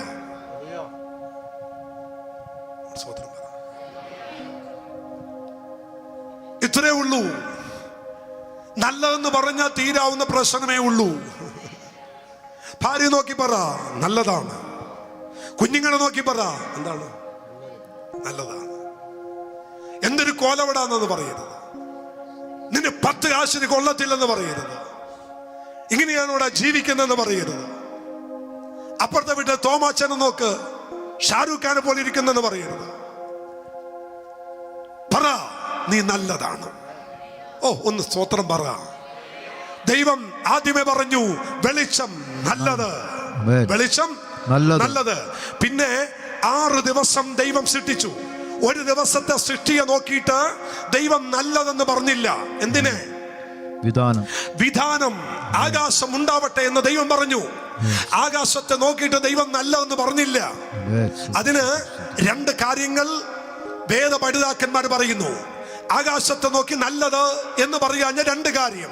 ഒന്ന്, ആകാശത്തിൽ കെട്ടിനിൽക്കുന്ന വെള്ളം കൊണ്ടാണ് നോഹയുടെ കാലത്ത് ഭൂമിയെ നശിപ്പിക്കാനുള്ളത്. അത് നല്ലത് എന്ന് ദൈവം കണ്ടില്ല. 2, സ്വർലോകങ്ങളുടെ ദുഷ്ടാത്മസേനകൾ, പിശാചിന്റെ ഇരിപ്പിടം എവിടെയാണ്? ആകാശത്തിലാണ്. അതുകൊണ്ട് ആകാശത്തെ നോക്കിയിട്ട് ദൈവം നല്ലതെന്ന് പറഞ്ഞില്ല. കഴിഞ്ഞ വ്യാഴാഴ്ച പറഞ്ഞു, അല്ലാഞ്ഞിട്ട് തന്നെ അവൻ പ്രശ്നക്കാരനാ. ആ കൂട്ടത്തിൽ അവനെ അനുഗ്രഹിക്കുക കൂടി ചെയ്തേച്ചെങ്കിൽ. അതുകൊണ്ട് ദൈവം ആകാശത്തെ നോക്കിയിട്ട് ദൈവം നല്ലതെന്ന് പറഞ്ഞില്ല. പക്ഷേ നല്ലത് നല്ലത് എന്ന് പറഞ്ഞ ദൈവം ഇവയെല്ലാറ്റിനും എന്ത് ചെയ്തു? അനുഗ്രഹിച്ചു. 1:28 അല്ലേ? 1:28 കുറിച്ചു വെച്ചോ. ദൈവം അവരെ അനുഗ്രഹിച്ചു. ദൈവം അവരെ എന്ത് ചെയ്തു? അനുഗ്രഹിച്ചു. എല്ലാരും ഒന്ന് സ്വതന്ത്രം പറഞ്ഞേ. ദൈവം അവരെ അനുഗ്രഹിച്ചു. നോക്കിക്കേ, വേദപുസ്തകത്തിൽ ആദ്യമായിട്ട് നല്ലതെന്ന് പറയുന്നത് ഉൽപ്പത്തി 1:4 അനുഗ്രഹിച്ചു, ബ്ലെസ്സിങ് എന്നൊരു വാക്ക് ആരംഭിക്കുന്നത് ഉൽപ്പത്തി 1:28. പക്ഷേ എനിക്ക് ഇഷ്ടപ്പെട്ടൊരു കാര്യം ഞാൻ നിങ്ങളോട് കാണിച്ചു തരാം. അത് കണ്ടാല് ഈ വാക്യം പൂർണ്ണമാകൂ. 26:26 വാക്യം വായിച്ചേ. അനന്തരം ദൈവം നാം നമ്മുടെ സ്വരൂപത്തിലും സാദൃശ്യത്തിലും മനുഷ്യനെ ഉണ്ടാക്കുക. ഇനി അത്ര മതി, താഴ്ത്തോട്ട് വരണ്ട. അപ്പൊ 1-ാം അധ്യായം മുതൽ സർവ്വചരാചരങ്ങളെയും ദൈവം എന്ത് ചെയ്തു? ഉണ്ടാക്കി. ദൈവം എന്ത് പറഞ്ഞു മക്കളെ? പറഞ്ഞേ, നല്ലതെന്ന് പറഞ്ഞു. പക്ഷെ മനുഷ്യനെ സൃഷ്ടിച്ചതിന് ശേഷം നമ്മുടെ ഛായയിലും സ്വരൂപത്തിലും മനുഷ്യരെ ഉണ്ടാക്കുക നിമിത്തം ദൈവം മനുഷ്യ സൃഷ്ടിപ്പിന് ശേഷം ദൈവം അവരെ അനുഗ്രഹിച്ചു. ഒരു സ്വതന്ത്രം പറഞ്ഞേ. അങ്ങനെയാണെങ്കിലേ ഞാൻ പറയുന്ന ദൂത് കേട്ട് നിങ്ങൾ ആമേൻ പറയാൻ പറ്റുമെങ്കിൽ പറയണം. ആനയെ സൃഷ്ടിച്ചിട്ടും മാനിനെ സൃഷ്ടിച്ചിട്ടും ആമൻ ആടുന്ന മയിലിനെ സൃഷ്ടിച്ചിട്ടും ഗുഡ്, നല്ലതെന്ന് മാത്രം ദൈവം പറഞ്ഞു. പക്ഷെ മനുഷ്യനെ സൃഷ്ടിച്ചിട്ട് പറഞ്ഞു, നീ അനുഗ്രഹമാണ്, നീ ഒരു അനുഗ്രഹമാ സഹോദരൻ, നീ ഒരു അനുഗ്രഹമാ കുഞ്ഞെ, നീ ഒരു അനുഗ്രഹമാ. ദൈവം അനുഗ്രഹത്തിന് വേണ്ടി കൈ ഉയർത്തിയത് മനുഷ്യനെ സൃഷ്ടിച്ചപ്പോൾ. അങ്ങനെയാണെങ്കിൽ ഈ ഭൂമിയിൽ വെച്ച് ഏറ്റവും അനുഗ്രഹിക്കപ്പെട്ടത് ഞാനും നിങ്ങളുമാകട്ടോ. നമ്മൾ അനുഗ്രഹിക്കപ്പെട്ടവരാ. മനുഷ്യൻ ദൈവത്തിന്റെ അനുഗ്രഹമാ. പോരാ, ഇന്ന് പകൽ എത്ര പേര് പറയോ ഞാനൊരു അനുഗ്രഹമാണ്, എന്നെ ദൈവം ഒരു അനുഗ്രഹമാക്കി മാറ്റൂ. എന്റെ കുടുംബത്തിന് ഞാനൊരു അനുഗ്രഹമാണ്, എന്റെ സഭയ്ക്ക് ഞാനൊരു അനുഗ്രഹമാണ്, എന്റെ ഭാര്യയ്ക്ക് ഞാനൊരു അനുഗ്രഹമാണ്, എന്റെ ഭർത്താവിന് എന്റെ ഭാര്യയ്ക്ക് എന്റെ ഭർത്താവിന് ഞാൻ എന്താണ്? ഇത് ശ്രദ്ധിക്കുക മക്കളെ, കുഞ്ഞുങ്ങളെ, മക്കളെ നിങ്ങൾ പറ, ഞങ്ങളുടെ മാതാപിതാക്കൾക്ക് ഞങ്ങൾ ആരാ? ഞങ്ങളുടെ അനുഗ്രഹമാ. അപ്പൊ ദൈവം 1:28 അനുഗ്രഹിച്ചു. 1:4 നല്ലതെന്ന് പറഞ്ഞു തുടങ്ങി. 1:28 അനുഗ്രഹം ആരംഭിച്ചു. പക്ഷേ മക്കളെ ശ്രദ്ധിക്കണേ, അനുഗ്രഹം ഇവരുടെ മേൽ ചൊരിയാൻ തുടങ്ങിയപ്പോൾ, അനുഗ്രഹം ഇവരുടെ മേൽ വെളിപ്പെടുമെന്ന് കണ്ടപ്പോൾ, ഇതാ ഉൽപ്പത്തി 3:1 കൗശലരൂപേ ഒരുത്തൻ തോട്ടത്തിൽ കയറി. അവന്റെ ലക്ഷ്യം എന്നാന്നറിയാമോ? 1:28 സിയോനിൽ നിന്നും അനുഗ്രഹിച്ച അനുഗ്രഹം പിടിച്ചു മേടിക്കണം. ഇന്ന് പകലിൽ ആത്മാവിൻ ഞാൻ പറയുന്നു, നിന്റെ കുടുംബത്തിൽ വെളിപ്പെട്ട സിയോനിലെ അനുഗ്രഹം പിടിച്ചു മേടിക്കാൻ നിൽക്കുന്ന പൈശാചിക മണ്ഡലങ്ങളെ ഒരാളല്ല പുറത്താക്കേണ്ടത്, നിങ്ങൾ തന്നെ. ഇന്ന് പകൽ യേശുവിന്റെ നാമത്തിൽ അതിനെ പുറത്താക്കണം. അവൻ അസ്വസ്ഥത കൊണ്ടുവരുന്ന, അസമാധാനം കൊണ്ടുവരുന്ന, അവൻ അതിനെ തകർത്ത് കളയാൻ നോക്കുന്ന സകല ശക്തികളെയും ഈ പകൽ ദൈവസഭയിലെ ദൈവമൊക്കെ തയ്യാറാകുക, അതിനെ പുറത്താക്കണം.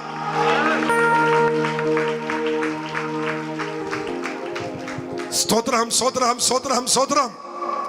അപ്പോ ഇവൻ വന്നു. ഇവൻ കയറിയതിന്റെ ഏറ്റവും വലിയ കാര്യം എന്താണെന്നറിയാമോ? നീ അനുഗ്രഹമായിരിക്കരുത്. നീ അനുഗ്രഹമാകാതെ ദൈവം അനുഗ്രഹിച്ചിടത്ത് നീ ഒരു ശാപമായി മാറണം. സഹോദരന്മാരെ, എന്നെ ദൈവം ഈ ചർച്ചിലാക്കിയത് നിങ്ങൾക്കൊരു അനുഗ്രഹമാവാനാ. പക്ഷെ പിശാചിന്റെ ലക്ഷ്യം ഞാൻ നിങ്ങൾക്ക് അനുഗ്രഹമാകേണ്ട സ്ഥാനത്ത് ഞാൻ നിങ്ങൾക്കൊരു ശാപമായി തീരുക, ഞാൻ നിങ്ങൾക്കൊരു തലവേദനയായി തീരുക. പല കുടുംബത്തിനകത്തും തലമുറകൾ അനുഗ്രഹമായിരിക്കേണ്ടിടത്ത് പിശാച് പലതിനെയും ശാപമാക്കി മാറ്റുമ്പോൾ ഇന്ന് പകൽ എത്ര പേരുണ്ട് എന്നോടൊപ്പം നിൽക്കാൻ, അതിനെ ബ്രേക്ക് ചെയ്യാൻ, അതിനെ തകർത്തു മാറ്റാൻ? കുടുംബം അനുഗ്രഹമാകേണ്ടിടത്ത്, ഭർത്താവ് അനുഗ്രഹമാകേണ്ടിടത്ത്, ഭാര്യ അനുഗ്രഹമാവേണ്ടിടത്ത്, തലമുറകൾ അനുഗ്രഹമാവേണ്ടിടത്ത്. Praise the Lord. സ്തോത്രം. പിതാക്കന്മാർ അനുഗ്രഹമാകേണ്ടിടത്ത് പിശാച് ശാപത്തിന്റെ കെടുതി അഴിച്ചു വിട്ടു. ഒന്ന് ശ്രദ്ധിച്ചേ, വിറച്ചു പോയില്ലേ? കഴിഞ്ഞ 2 ദിവസം 3 വർഷം മുമ്പ് സ്വന്തം രക്തത്തിൽ നിന്നും പുറത്തു വന്ന ആ കുഞ്ഞിനെ സ്വന്തം പിതാവല്ല വെട്ടിക്കൊന്നത് അല്ലേ? ഇത് നടന്നത് USA-ലോ ലണ്ടനിലോ ഒന്നുമല്ല. സാക്ഷരത കേരളത്തിൽ ഏറ്റവും നെറുകയിൽ നിൽക്കുന്ന ഈ ദൈവത്തിന്റെ നാടെന്ന് പറയുന്ന ഈ കൊച്ചു രാജ്യത്തല്ലേ സ്വന്തം മകളെ.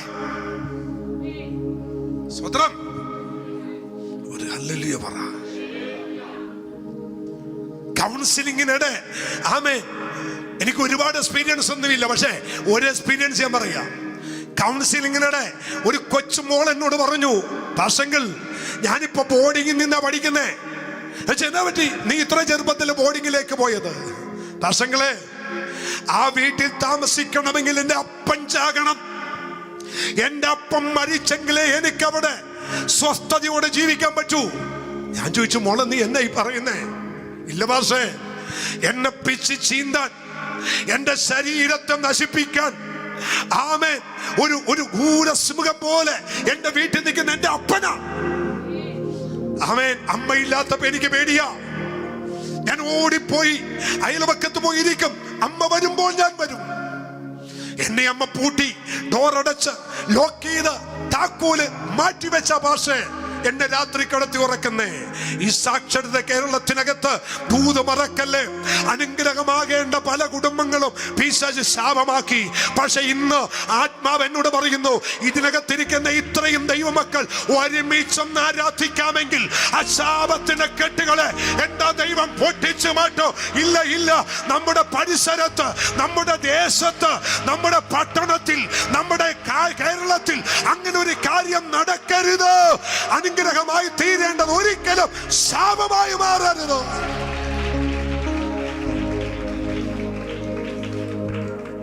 സ്തോത്രം. ആമേൻ. റോമൻസ് ഭാഷേ ആ വാക്യം വളരെ ഗൗരവത്തോടെ ഭയത്തോടെ വായിക്കാൻ ഞാൻ കാര്യം പറയട്ടെ.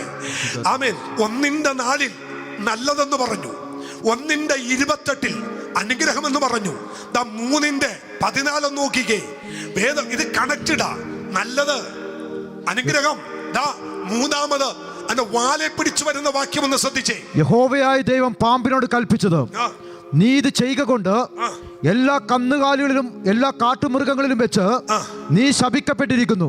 അവൻ നോക്കിക്കേ, അവൻ ഒരധ്യായത്തിന്റെ ഗ്യാപ്പ് കഴിഞ്ഞപ്പോൾ, 1-ാം അധ്യായത്തിന് ശേഷം 2 പറയുന്ന ഒരൊറ്റ അധ്യായം കഴിഞ്ഞപ്പോ 3-ാം അധ്യായത്തിന് 14-ാമത്തെ വാക്യത്തിൽ അവൻ ദൈവം അധരം തുറന്നു. നല്ലതെന്ന് പറഞ്ഞ ദൈവം, അനുഗ്രഹമെന്ന് പറഞ്ഞ ദൈവം വാ തുറന്നിട്ട് പറയുന്നു ശപിക്കപ്പെട്ടത്. പാമ്പിനെ നോക്കി പറയുന്നു ശാപം, മനുഷ്യനെ നോക്കി പറയുന്നു ശാപം, സ്ത്രീയെ നോക്കി പറയുന്നു ശാപം. അവിടുന്ന് തുടങ്ങി കേട്ടോ ശാപത്തിന്റെ പട്ടിക തീർന്നില്ല. അവൻ ഉൽപ്പത്തി 6:6 വന്നപ്പോൾ തമ്പുരാൻ കണ്ണുനീരൊഴുക്കിയിട്ടൊരു പദം പറഞ്ഞു, വായിച്ചോ.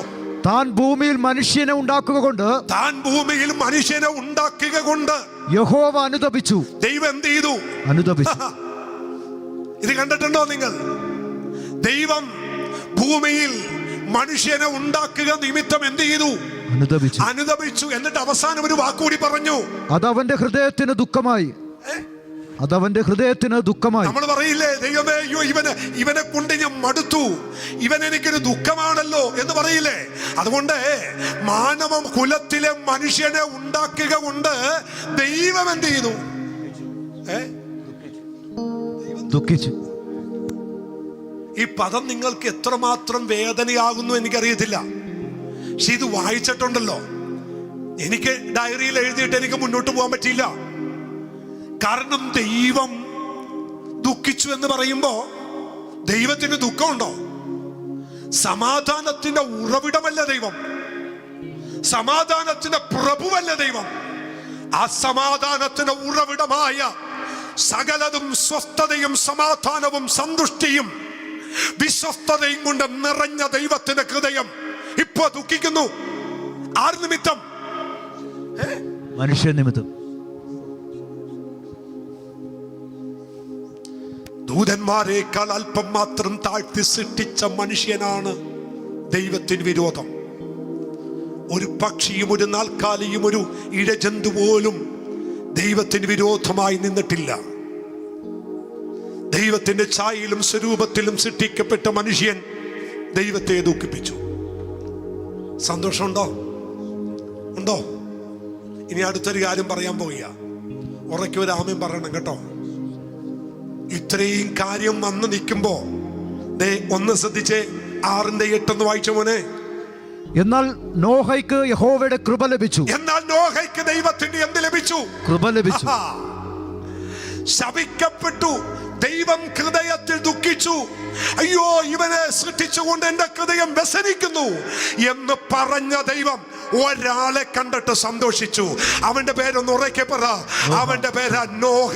ഇന്ന് പകലിൽ അവൻ 10,000 കോടിക്കണക്കിന് ആളുകൾ ശപിക്കപ്പെട്ടതിന്റെ കൂട്ടത്തിൽ കിടക്കുമ്പോ ഒരുത്തം ദൈവത്തിന് വേണ്ടി നിൽക്കാൻ ഇന്ന് പകൽ ഇതിനകത്ത് എഴുന്നേറ്റാൽ നിന്നെ കണ്ട് സന്തോഷിക്കുന്ന, നിന്നെ കണ്ട് ആനന്ദിക്കുന്ന, നിന്നെ കണ്ട് ഹൃദയത്തിൽ ആനന്ദം കൈക്കൊള്ളുന്ന ഒരു ദൈവം ഇതിന്റെ നടുവിൽ ഉണ്ട്. ആമേൻ. എത്ര പേർക്ക് വിശ്വാസമുണ്ട്? ആ ദൈവം പറയുന്നു, നോഹയ്ക്ക് ദൈവത്തിന്റെ കൃപ ലഭിച്ചു.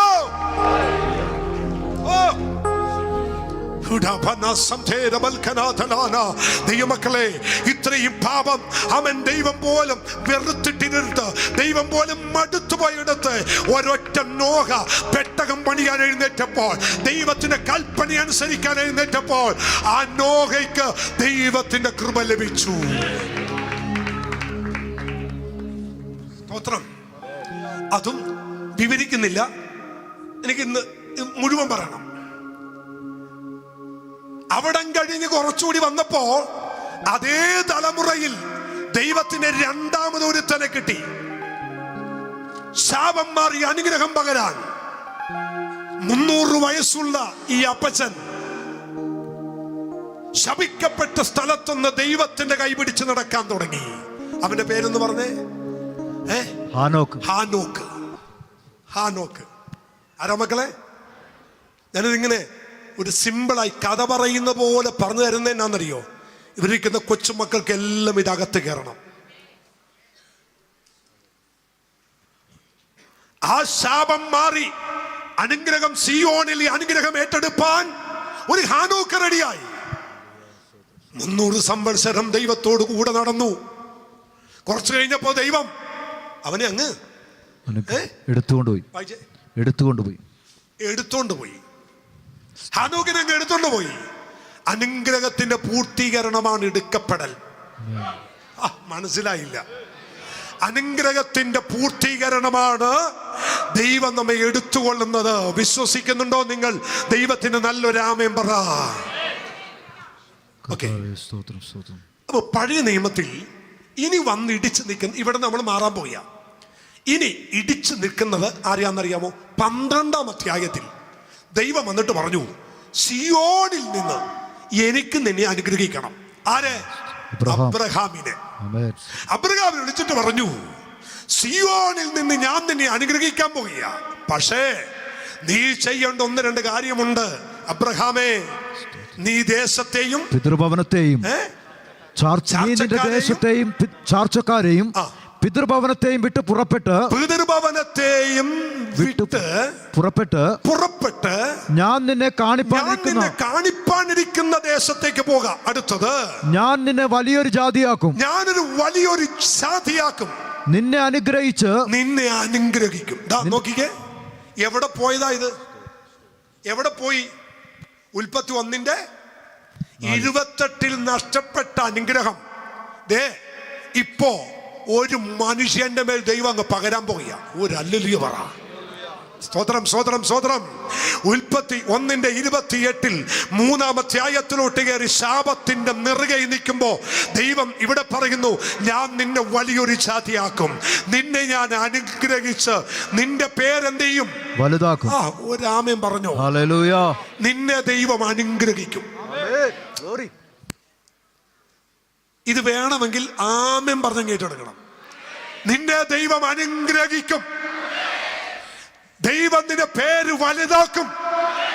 നീ ഒരു അനുഗ്രഹമായിരിക്കും. നീ ഒരു അനുഗ്രഹമായിരിക്കും. മക്കളെ, നിങ്ങൾ നോക്കിയപ്പോൾ നീ ഒരു അനുഗ്രഹമായിരിക്കും. നിന്റെ അപ്പന് നീ ഒരു അനുഗ്രഹമായിരിക്കും. നിന്റെ അമ്മയ്ക്ക് നീ ഒരു അനുഗ്രഹമായിരിക്കും. ഈ സഭയ്ക്ക് നിങ്ങളൊരു അനുഗ്രഹമായിരിക്കും. എത്ര പേര് പറയുന്നുണ്ട്, ഞാൻ ഈ പുൽപിറ്റിൽ നിന്ന് കൃപയിൽ ആശ്രയിച്ച് പറയുന്നു, ഞാൻ നിങ്ങൾക്കൊരു അനുഗ്രഹമായിരിക്കും. എൻ്റെ കുടുംബം നിങ്ങൾക്കൊരു അനുഗ്രഹമായിരിക്കും. എൻ്റെ കുഞ്ഞുങ്ങൾ നിങ്ങൾക്കൊരു അനുഗ്രഹമായിരിക്കും. മക്കളെ, ആ കരം തട്ടി ദൈവത്തിന് നന്ദി പറ. എന്നിട്ട് പറ, ഞാൻ നിങ്ങൾക്ക് തലവേദനയല്ല, ഞാൻ നിങ്ങൾക്ക് ഒരിക്കലും അസ്വസ്ഥതയല്ല, ഞാൻ നിങ്ങൾക്കൊരു അനുഗ്രഹമായിരിക്കും. ഓരോരുത്തരും ആ തീരുമാനമെടുക്കട്ടെ. ഓരോ കുഞ്ഞുങ്ങളും ആ തീരുമാനത്തിൽ ദൈവത്തെ ആരാധിക്കട്ടെ. ഓരോ ദൈവമക്കളും ആ തീരുമാനം ഉറപ്പിച്ച് ഇന്ന് പകൽ ദൈവത്തെ സ്തുതിക്കട്ടെ. ആമേൻ, ആമേൻ. ഇവരിരിക്കുന്ന ദൈവദാസന്മാരെല്ലാം നമുക്കൊരു അനുഗ്രഹമായിരിക്കും. പറ ദൈവമക്കളെ, ഇവരിരിക്കുന്ന ലീഡേഴ്സ് എല്ലാം നമുക്കൊരു അനുഗ്രഹമായിരിക്കും. ഇന്നിവിടെ വന്നിരിക്കുന്ന എല്ലാവരും ഈ സഭയ്ക്ക് ഒരു അനുഗ്രഹമായിരിക്കും. ഞാനത് വിശ്വസിക്കുന്നു, വിശ്വസിച്ചേറ്റെടുക്കുന്നു. അബ്രഹാമേ, നിനക്കൊന്ന് വീടാമോ? ചിലതിനൊന്ന് വീടാമോ? നിന്റെ ചർച്ചക്കാരെ വിടാമോ? ആ വിഗ്രഹാരാധന വിടാമോ? ആഭിചാരത്തെ വിടാമോ? ആ പഴയ പ്രവൃത്തി ഒന്ന് വിടാമോ? പഴയ ചിന്ത ഒന്ന് വിടാമോ? പഴയ കാഴ്ചപ്പാടൊന്ന് വിടാമോ? പഴയ രീതിക്ക് ഒരു മാറ്റം വരുത്താമെങ്കിൽ ഞാൻ നിന്നെ അനുഗ്രഹിക്കാം. ഞാൻ നിന്നെ അനുഗ്രഹിക്കാം. ചുമ്മാ അനുഗ്രഹിക്കത്തില്ല. ദൈവം അനുഗ്രഹിക്കണമെങ്കിൽ എന്ത് വേണം? ചിലത് വിടണം. ചിലത് വിടണം. ആമേൻ. സന്തോഷമുണ്ടോ? സന്തോഷമുണ്ടോ? അങ്ങനെയാണെങ്കിൽ അടുത്തിരിക്കുന്ന ആളോട് പറ, ചിലതൊക്കെ വിട്ടാ അനുഗ്രഹിക്കും. അനുഗ്രഹത്തിന്റെ പൂർണ്ണത വരാത്ത എന്നാ? അനുഗ്രഹത്തിന്റെ പൂർണ്ണത വെളിപ്പെടാത്ത എന്നാ? ചിലതൊക്കെ വിടാത്തോണ്ടാ. വിട്ടാ അനുഗ്രഹിക്കും. Praise the Lord. നമ്മള് എത്ര ആരാധിച്ചാലും ചിലത് എന്ത് ചെയ്യത്തില്ല, വിടില്ല. മാത്രം ഒരിക്കൽ ഒരു സഭായോഗത്തിൽ നല്ല വർഷിപ്പ് നടക്കുമ്പോ എല്ലാവരും ഡാൻസ് ചെയ്ത് ചാടുമ്പോ ഒരു അപ്പച്ചന് ഇങ്ങനെ കൈപിടിച്ച് ചാടുകയാണ്. അപ്പൊ ഉപദേശി കണ്ടു. ഉപദേശി ഓടി ചെന്നിട്ട്, എന്റെ പൊന്നെ, അപ്പച്ചന് അപ്പൻഡിക്സ് ആറ്റിയാൻ തോന്നുന്നു, ഓടിച്ചെന്ന് കൈവച്ച്, കർത്താവേ അപ്പച്ചനെ സൗഖ്യമാക്കണേ എന്ന് പറഞ്ഞപ്പോ അപ്പച്ചൻ കൈതട്ടി മാറ്റി. എനിക്ക് അപ്പൻഡിക്സ് എന്ന്. പിന്നെ എന്നാ, കുറച്ച് ചില്ലറ പൈസ മടി കിടപ്പുണ്ട്. ഒരു ചില്ലറ പൈസ അവിടെ കിടക്കുക, മടി കിടക്കുക. ഈ ചാട്ടത്തിനിടയ്ക്ക് ഇത് താഴെ പോകാതിരിക്കാൻ അപ്പച്ചന് കിഴിക്കെട്ടെ പിടിച്ചിരിക്കുന്നത്. സ്വോത്രം. ആമൻ. ഇപ്പോഴും ചില കിഴിക്കെട്ട് ചിലർക്ക് വിടാൻ എന്താ ഒരല്ലല്ലോ എന്ന് പറഞ്ഞു. ചിലർ വിട്ടേ പറ്റൂ. വിട്ടാൽ ദൈവം എന്ത് ചെയ്യും?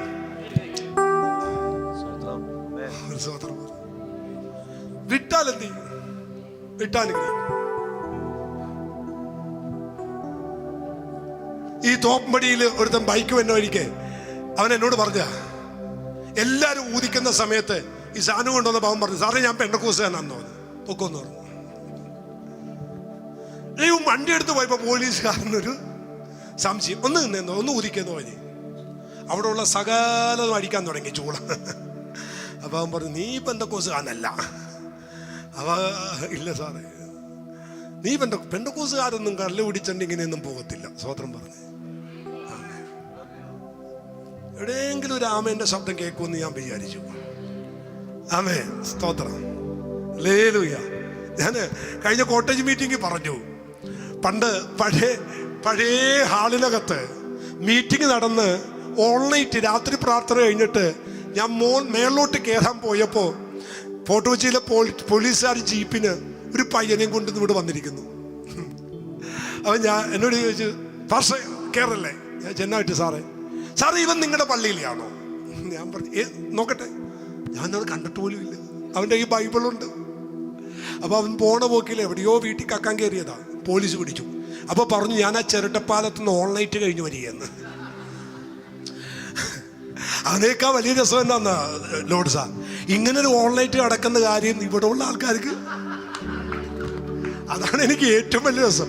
ഇവിടെ ഉള്ള ആളുകൾക്ക് ഓൺലൈറ്റ് എന്താന്ന് പോലും അറിയത്തില്ല. പക്ഷെ ഇവന്, നമ്മൾ കൃത്യം ഓൺലൈറ്റ് ഇരുന്ന സമയത്ത് ഇവൻ അവിടെ പോയി വീട്ടിൽ കയറി എന്തോ എന്നറിയില്ല, എന്താ ചെരുപ്പോ എന്തോ സാധനം വീട്ടിലിരുന്ന് എന്തോ അടിച്ചു മാറ്റി, മതിൽ ചാടി, പോലീസ് ഓടിച്ചിട്ട് പിടിച്ചു. പക്ഷെ ഒരു ചെറിയ ബൈബിളും അവൻ്റെ കയ്യിലുണ്ടായിരുന്നു. അപ്പോ കക്കാൻ കയറുന്നത് പോലും ഇപ്പോ എന്തൊക്കെയാ, ബൈബിൾ പിടിച്ച. സ്തോത്രം. അതുകൊണ്ട് ശ്രദ്ധിച്ചേക്കണം കേട്ടോ. ബൈബിളും പിടിച്ചുകൊണ്ട് വരുന്നതെല്ലാം ഉപദേശിമാരാണ്, വിശ്വാസിയാന്ന് കരുതരുത്. തിരിച്ചു പോകുമ്പോ കഴുകാൻ വെച്ചിരിക്കുന്ന കുടം പോലും ഉണ്ടാവത്തില്ല, അവനെ അടിച്ചു മാറ്റിക്കൊണ്ട് പോകും. അതുകൊണ്ട് എല്ലാവരെയും പുസ്തകം പിടിച്ച് എല്ലാവരും പെന്തക്കോസുകാരാന്ന് കരുതി വീട്ടിൽ കയറ്റി കാണരുത്. ഒരു ഹല്ലേലൂയ എന്ന് ഉറക്കെ പറഞ്ഞേ. അപ്പോ നമുക്ക് തിരിച്ചു വരാം. നമ്മൾ പറഞ്ഞു വന്നത്, ആമേൻ, സ്തോത്രം, വിടേണ്ടത് വിടണം. ആമേൻ പറ. ഹല്ലേലൂയ. ഒന്നുകൂടി പറഞ്ഞ അടുത്തിരിക്കുന്ന ആളോട് പറ. ഞാൻ എന്തിനാന്നറിയേ വീണ്ടും വീണ്ടും എന്ന് പറയുന്നേ? പരിശുദ്ധാത്മ പറയുന്നുണ്ട്, ഈ ആ വിടേണ്ടവൻ ഇപ്പോഴും പറഞ്ഞിട്ടില്ല, അതുകൊണ്ട് ഈ പറയുന്നു പറഞ്ഞു. ആ പുള്ളി ഇതുവരെ മിണ്ടിയിട്ടില്ല, അപ്പൊ അതുകൊണ്ട് പരിശുദ്ധാത്മ ഒന്നുകൂടി പറയിപ്പിക്കുന്നു പറയുന്നത്. ഇതിനകത്ത് വന്നു കഴിഞ്ഞാൽ ഒരു മാറ്റം വേണ്ടേ മക്കളെ? വേണ്ടേ? ഒരു മാറ്റം വേണ്ടേ? അല്ല പിന്നെ എന്ത് ജീവിതമാണ്? പണ്ട് എബ്രഹാം പാസ്റ്റർ പറഞ്ഞ ഒരു കൊച്ചു കഥ എൻ്റെ ഓർമ്മയിൽ വരികയാണ്. കഥ കേൾക്കുന്ന ഇഷ്ടമാണോ? നിർത്തണോ? കഥ വേണോ? സ്തോത്രം. കഥ ഇതാണ്. ആമേൻ. ഒരു കള്ള് ഷാപ്പിലെ ഒരു ചേട്ടൻ ആമേൻ ഒരു തത്തയെ മേടിച്ച് വളർത്തി. എന്നിട്ട് ഈ തത്തയെ മുളകെല്ലാം കൊടുത്ത് സംസാരിക്കാൻ പഠിപ്പിച്ചു. നന്നായിട്ട് തത്ത സംസാരിക്കും. എന്നിട്ട് ഈ തത്തയുടെ കൊണ്ടുവന്ന് കള്ള് ഷാപ്പിന്റെ വാതിക്കൽ കെട്ടിയിട്ടിട്ട് ആമേൻ തത്തയെ ഇങ്ങനെ പറഞ്ഞ് പഠിപ്പിച്ചു, വരുവിൻ വന്നു കുടിപ്പിൻ, ദാഹം തീർക്കുവിൻ. അപ്പോ തത്ത അന്നു മുതൽ ഈ വഴി കിടന്നുകൊണ്ട് പറയും, വരുവിൻ വന്നു കുടിപ്പിൻ, ദാഹം. അപ്പോ അന്ന് വരെ കള്ളു കുടിക്കാത്തവൻ പോലും ഇത് കൊള്ളാലോ, കേറിയിട്ട് ഒരു ഗ്ലാസ് കള്ളു കുടിക്കും. കള്ളു കുടിക്കാനായിട്ട് ആൾ ഇടിയായി, തിരക്കായി, ഭയങ്കര പ്രശ്നമായി. പിന്നെ തത്ത വിളിക്കാതെ തന്നെ ആൾക്കാർ എന്ത് ചെയ്യാൻ തുടങ്ങി. അങ്ങനെ ഇരിക്കുമ്പോൾ ഒരിക്കലൊരു ഉപദേശി അതുവഴി പോകുമ്പോൾ ഉപദേശിയെ കണ്ടിട്ട് തത്ത വിളിച്ചു, വരുവിൻ വന്നു കുടിപ്പിൻ. ഉപദേശി നോക്കിയപ്പോ കൊള്ളാം, ഉപദേശിയെ എന്നെ തത്ത വിളിക്കുന്നു. പതുക്കെ ഷാപ്പിന്റെ അടുത്ത് നിന്നിട്ട് ഈ തത്തയോട് ലോഹ്യമൊക്കെ പറഞ്ഞിട്ട് തത്ത അങ്ങ് ഇയാളുമായിട്ട് അങ്ങ് അടുത്തു. ഉടനെ ഷാപ്പിന്റെ ഉടമസ്ഥനോട് ചോദിച്ചു, ചേട്ടാ വിരോധമില്ലെങ്കിൽ ഞാൻ ഈ തത്തയെ കൊണ്ടുപോയിക്കോട്ടെ? ചേട്ടൻ കൊണ്ടുപോയിക്കോ, കാരണം ഇപ്പൊ ഇത് ഞങ്ങൾക്ക് ശല്യമായി മാറിയിരിക്കുക, ആളൊക്കെയായി. അങ്ങനെ തത്തയെ കൊണ്ടുവന്നു സഭാ ഹാളിന്റെ മുമ്പിൽ കെട്ടിയിട്ടു. കുറച്ച് ദിവസം കൊണ്ട് ഉപദേശി ഒന്ന് മാറ്റി പഠിപ്പിച്ചു. വരുവിൻ ദാഹമുള്ളവർ വരുവിൻ, വിശ്വസിക്കുന്നതിന്റെ ഉള്ളിൽ നിന്ന് നദി ഒഴുകുമെന്ന് പഠിപ്പിച്ചു. താത്ത അങ്ങ് വിളിച്ചു പറയാൻ തുടങ്ങി, വരുവിൻ വിശ്വസിക്കുന്നതിന്റെ ഉള്ളിൽ നിന്ന് നദി ഒഴുകും. സഭാഹോളങ്ങ് നിറയാൻ തുടങ്ങി. സുവിശേഷം പറഞ്ഞ അകത്ത് കയറ്റുന്ന തത്തയല്ലേ.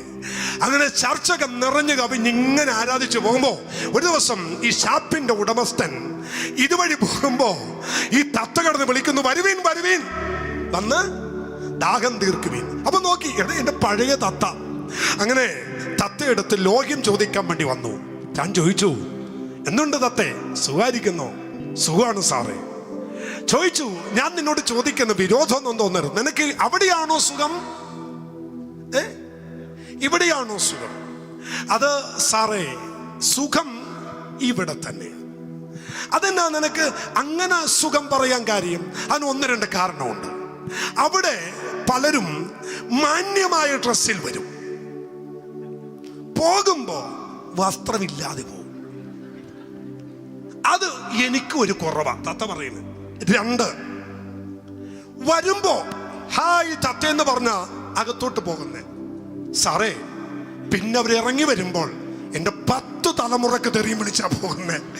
അപ്പോ അതിവിടെ ഇല്ല.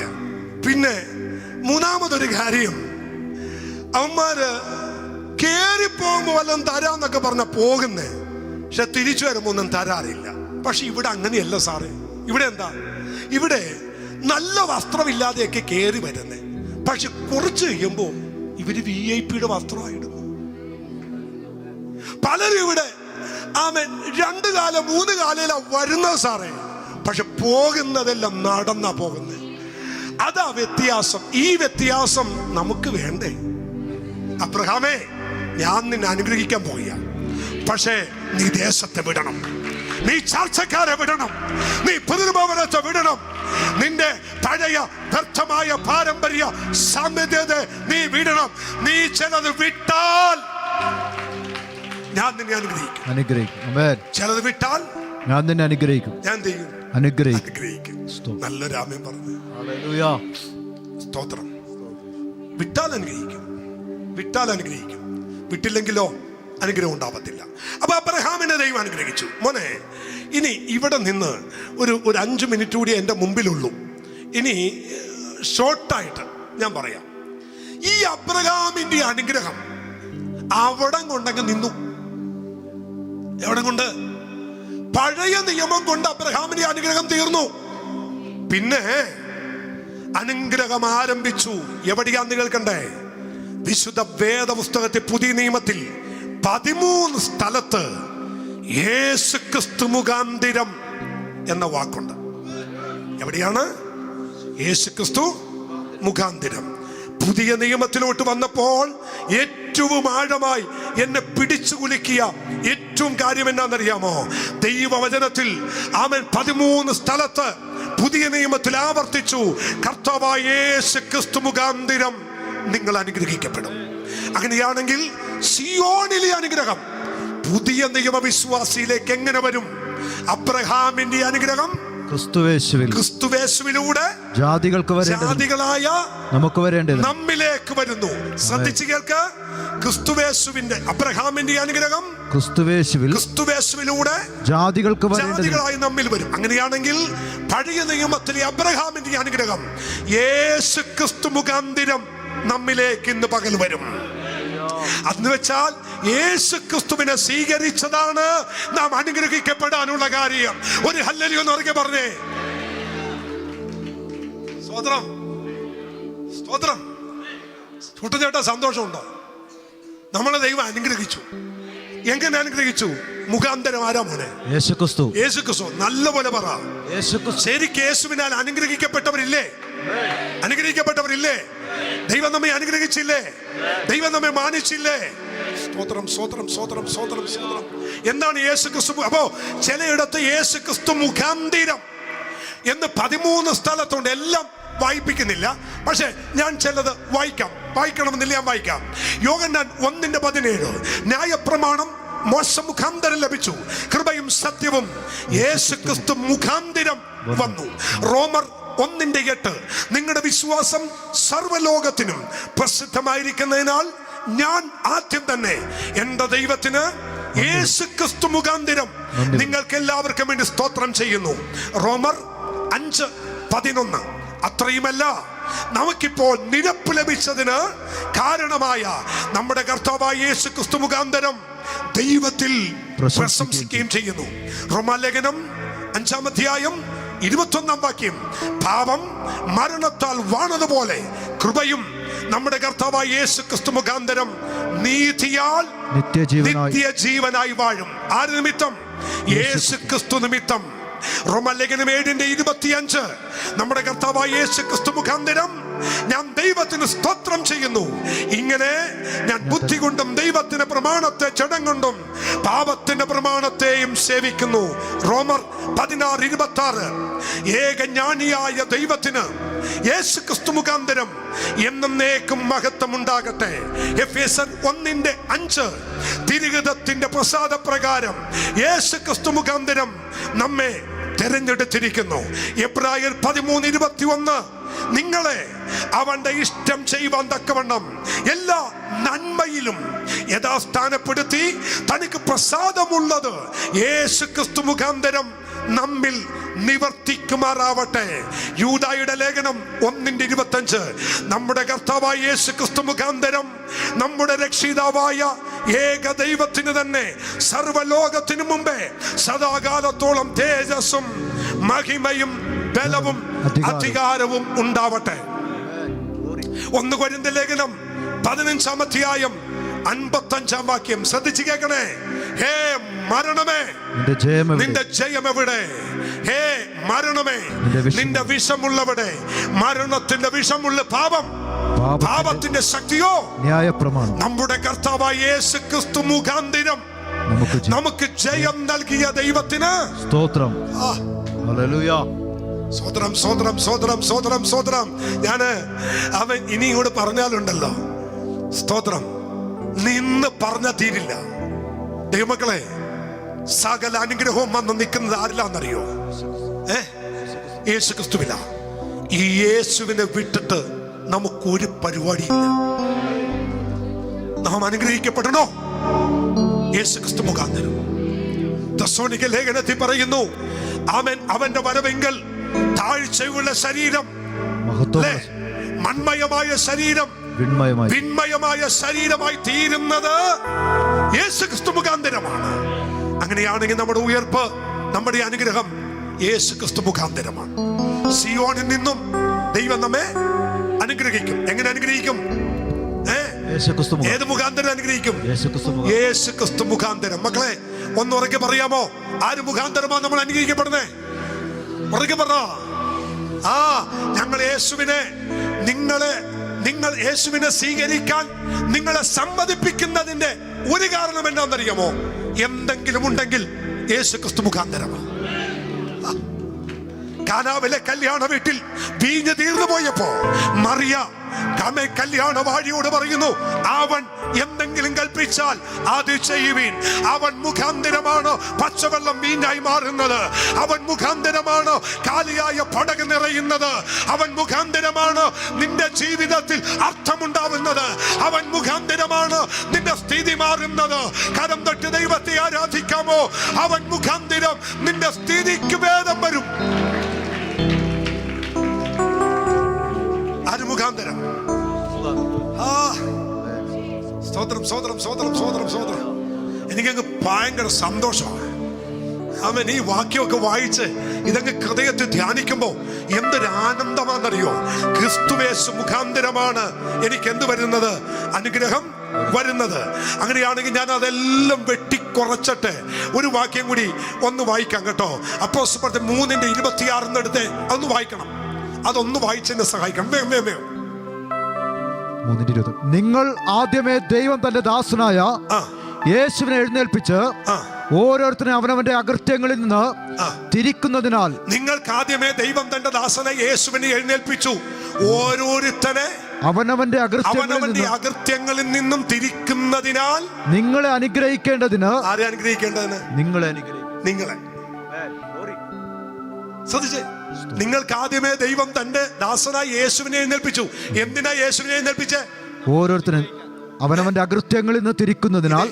ഇത് പറ്റുമെങ്കിൽ നിങ്ങൾ കാണാതെ പഠിക്കണം കേട്ടോ. ആദ്യമേ ദൈവം തന്റെ ദാസനായ യേശുവിനെ എഴുന്നേൽപ്പിച്ചു. എന്തിനെഴുന്നേൽപ്പിച്ചു? മക്കളെ പറ. നിങ്ങളുടെ അകൃത്യങ്ങളിൽ നിന്ന് നിങ്ങളെ രക്ഷിപ്പാൻ. പിന്നെ എന്ത് ചെയ്യേണ്ടതിന്? നിങ്ങളെ അനുഗ്രഹിക്കേണ്ടതിന്. അനുഗ്രഹിക്കാനാ. ഞാൻ പറഞ്ഞല്ലോ, രാവിലെ ഒരു മണിക്കൂർ, 1.25 മണിക്കൂറിന്റെ പ്രസംഗം കഴിഞ്ഞാ ഞാൻ ഇവിടെ വന്ന് നിൽക്കുന്നത്. സാധാരണഗതിയിൽ ക്ഷീണമുള്ളപ്പോൾ നമ്മൾ ഏറ്റവും ഷോർട്ടായിട്ട് പ്രസംഗിച്ച് ആമേൻ പറഞ്ഞ് പ്രാർത്ഥിച്ച് അവസാനിപ്പിക്കാൻ നോക്കും. അവിടെ ഇന്ന് ഒരുപാട് പേര് പ്രാർത്ഥിക്കാനുണ്ടായിരുന്നു. ആ പ്രസംഗം കഴിഞ്ഞ് അവിടെ വന്ന് എല്ലാവർക്കും വേണ്ടി ഒറ്റ നിപ്പ് നിന്ന് പ്രാർത്ഥിച്ചു കഴിഞ്ഞിട്ടാണ് ഞാൻ ഇവിടെ വന്ന് പ്രസംഗിക്കുന്നത്. എനിക്ക് വേണമെങ്കിൽ പ്രസംഗം ഷോർട്ടാക്കാം, അത്രയും എനിക്ക് ക്ഷീണം കുറവാണ്. പക്ഷെ നിങ്ങൾ അനുഗ്രഹിക്കപ്പെടില്ല. ഈ സത്യം നിങ്ങൾ അറിയണം. നിങ്ങളെ വിളിച്ചത് എവിടെയെങ്കിലും ഒന്ന് മൂലക്കെന്ന് കൈയടിച്ച് പോകാനല്ല, നിങ്ങളെ അനുഗ്രഹിക്കാനാ ദൈവം വിളിച്ചത്.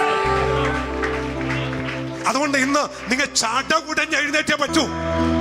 ആ അനുഗ്രഹം നിങ്ങളുടെ മേൽ ഉണ്ടെന്ന് നിങ്ങൾ പറയണം. ആ അനുഗ്രഹം എന്റെ മേൽ വരുന്നു എന്ന് പറയണം. Praise the Lord. ഇനി ഓക്കെ, ഈ അനുഗ്രഹം എങ്ങനെ വരും? എവിടെ നിന്ന് അനുഗ്രഹിക്കും? സിയോണിൽ നിന്ന്. ഈ അനുഗ്രഹം എങ്ങനെ വരും? യേശുക്രിസ്തു മുഖാന്തരം. ഇനി യേശുക്രിസ്തു മുഖാന്തരം വരുന്ന അനുഗ്രഹത്തിന് 2-3 ചാല് ദൈവം വെച്ചിട്ടുണ്ട്. എങ്ങനെ? 2-3 ചാല് എന്ന് വെച്ചാൽ എന്ത് പറയുക? അതിന് വഴി. അവിടെയാ പ്രശ്നം. യേശുക്രിസ്തു മുഖാന്തരമുള്ള അനുഗ്രഹത്തിന് ദൈവം വെച്ചിരിക്കുന്ന ഒന്നാമത്തെ ചാല് മാതാപിതാക്കളാണ്. നിങ്ങളെ ഞാൻ അനുഗ്രഹിക്കുന്ന അനുഗ്രഹത്തിന്റെ 1000 മടങ്ങ് എഫക്റ്റാണ് നിങ്ങളുടെ മാതാപിതാക്കൾ നിങ്ങളെ അനുഗ്രഹിക്കുന്നത്. ഇത് മറക്കല്ലേ മക്കളെ. നിങ്ങൾ എന്നോട് പിണങ്ങിയാലും വഴക്കിട്ടാലും ഞാൻ ഇത് പറയുന്നു. ഇതിനെല്ലാം എനിക്ക് എൻ്റെ റെഫറൻസ് ഉണ്ട് കേട്ടോ. പറയാം, സമയമില്ലാത്തതുകൊണ്ടാണ്. ആമേൻ. ഇസ്ഹാക്ക് വൃദ്ധനായിരുന്നപ്പോൾ മക്കളെ അനുഗ്രഹിച്ചു. യാക്കോബ് വൃദ്ധനായിരുന്നപ്പോൾ അവരെ അനുഗ്രഹിച്ചു. പഴയ നിയമത്തിൽ പിതാക്കന്മാർക്ക് ഒരു ചാല് ദൈവം വെട്ടിക്കൊടുത്തു. നിങ്ങൾ കാണുമ്പോൾ അവിടെ കരം ബലഹീനകരമായിരിക്കാം, പക്ഷെ അവിടെ കരങ്ങളുടെ അകത്ത് ദൈവം ഒരു അനുഗ്രഹം വെച്ചിട്ടുണ്ട്. മാതാപിതാക്കളെ, നിങ്ങൾ എത്ര പേര് നിങ്ങളുടെ മക്കളെ ബ്ലസ് ചെയ്യാറുണ്ട്? ഞാൻ ആത്മാർത്ഥോട്ട് ചോദിക്കുക. പലർക്കും പേടിയാ, പലർക്കും നാണമാ, പലർക്കും നാണക്കേടാ. ഇന്നു മുതൽ ആരംഭിക്കണം. നിങ്ങളുടെ മക്കളെ നിങ്ങൾ അനുഗ്രഹിക്കണം. ഒന്ന്, അനുഗ്രഹത്തിന്റെ ചാല ദൈവം വെച്ചിരിക്കുന്നത് ആരുടെയാ? മാതാപിതാക്കന്മാരെയാ. ജോസഫിന് അറിയാമായിരുന്നു. അതുകൊണ്ട് ജോസഫിന്റെ മക്കളെ മനശ്ശേനെയും എഫ്രൈമിനെയും കൊണ്ടുപോയി യാക്കോബിന്റെ മുമ്പിൽ കൊണ്ട് നിർത്തിയിട്ട് പറഞ്ഞു, അപ്പാ അവരൊന്ന് അനുഗ്രഹിച്ചേ. എന്താ യാക്കോബെ കാര്യം? ഇസ്ഹാക്കിന്റെ അനുഗ്രഹം എന്റെ മേൽ വന്നതുകൊണ്ടാ ഒരു വടിയും കൊണ്ടുപോയ ഞാൻ 2 കൂട്ടമായി മടങ്ങി വന്നത്. ആ അനുഗ്രഹം ഈ മനശ്ശയുടെ മേലും എഫ്രൈമിന്റെ മേലും വരാൻ അപ്പാ ഒന്ന് കൈവച്ചേ. ഒന്നാമത്തെ അനുഗ്രഹം അപ്പ ദൈവം കഴിഞ്ഞാൽ മാതാപിതാക്കന്മാരുടെ. 2, ദൈവമാക്കി വെച്ച ദൈവപുത്രന്മാരുടെ. 133 സങ്കീർത്തനം. ആമേൻ. ഇതാ സഹോദരന്മാർ ഒത്തൊരുമിച്ച് വസിക്കുന്നു. ആമേൻ. അഭിഷേക തൈലം അഹരോന്റെ താടിയിൽ നിന്നും കിഴിപ്പോട്ടൊരുങ്ങി വരുന്നു. അനുഗ്രഹം ദൈവദാസന്മാരുടെ കയ്യിലാണ്. മാതാപിതാക്കന്മാരെ കഴിഞ്ഞാൽ നിങ്ങളെ നടത്തുന്ന ദൈവദാസന്മാരെ അനുഗ്രഹിച്ചാൽ അനുഗ്രഹമാണ്. എബ്രായ ലേഖനം പറയുന്നു, അവർ നിങ്ങളുടെ ആത്മാക്കൾക്ക് വേണ്ടി ജാഗരിക്കുന്നവരായതുകൊണ്ട് അവരത് ഞെരുക്കത്തോടെ ചെയ്യാനിടയാകാതെ വിശാലമായി ഹൃദയം തുറന്നു ചെയ്യാൻ അതിടയായി തീരട്ടെ. ഒരു ഹല്ലേലൂയ പറ. ഞാന് ഇനി പോകുന്നില്ല കേട്ടോ, ശ്രദ്ധിച്ചോ. ഞാൻ ഇവിടുത്തെ മക്കളോട് പറയാൻ കേട്ടോ, ഒരുപക്ഷെ നിങ്ങളുടെ വിവാഹമൊക്കെ ഞങ്ങൾ നടത്തേണ്ടി വരും, അല്ലെങ്കിൽ വേറെ ആരെങ്കിലും ഒക്കെ നടത്തും. പക്ഷെ നിങ്ങളുടെ വിവാഹമൊക്കെ നടത്തുമ്പോൾ ദൈവദാസന്മാരായ ഞങ്ങൾ നിങ്ങളുടെ തലേ കൈ വെച്ച് അനുഗ്രഹിക്കുമ്പോൾ ഉണ്ടല്ലോ, ഞങ്ങളുടെ മനസ്സ് വിഷമിച്ചും ഇടറിയും വേദനിച്ചും അനുഗ്രഹിപ്പാൻ ഇടവരുത്തരുത്. അത് നിങ്ങൾക്ക് നന്നല്ല.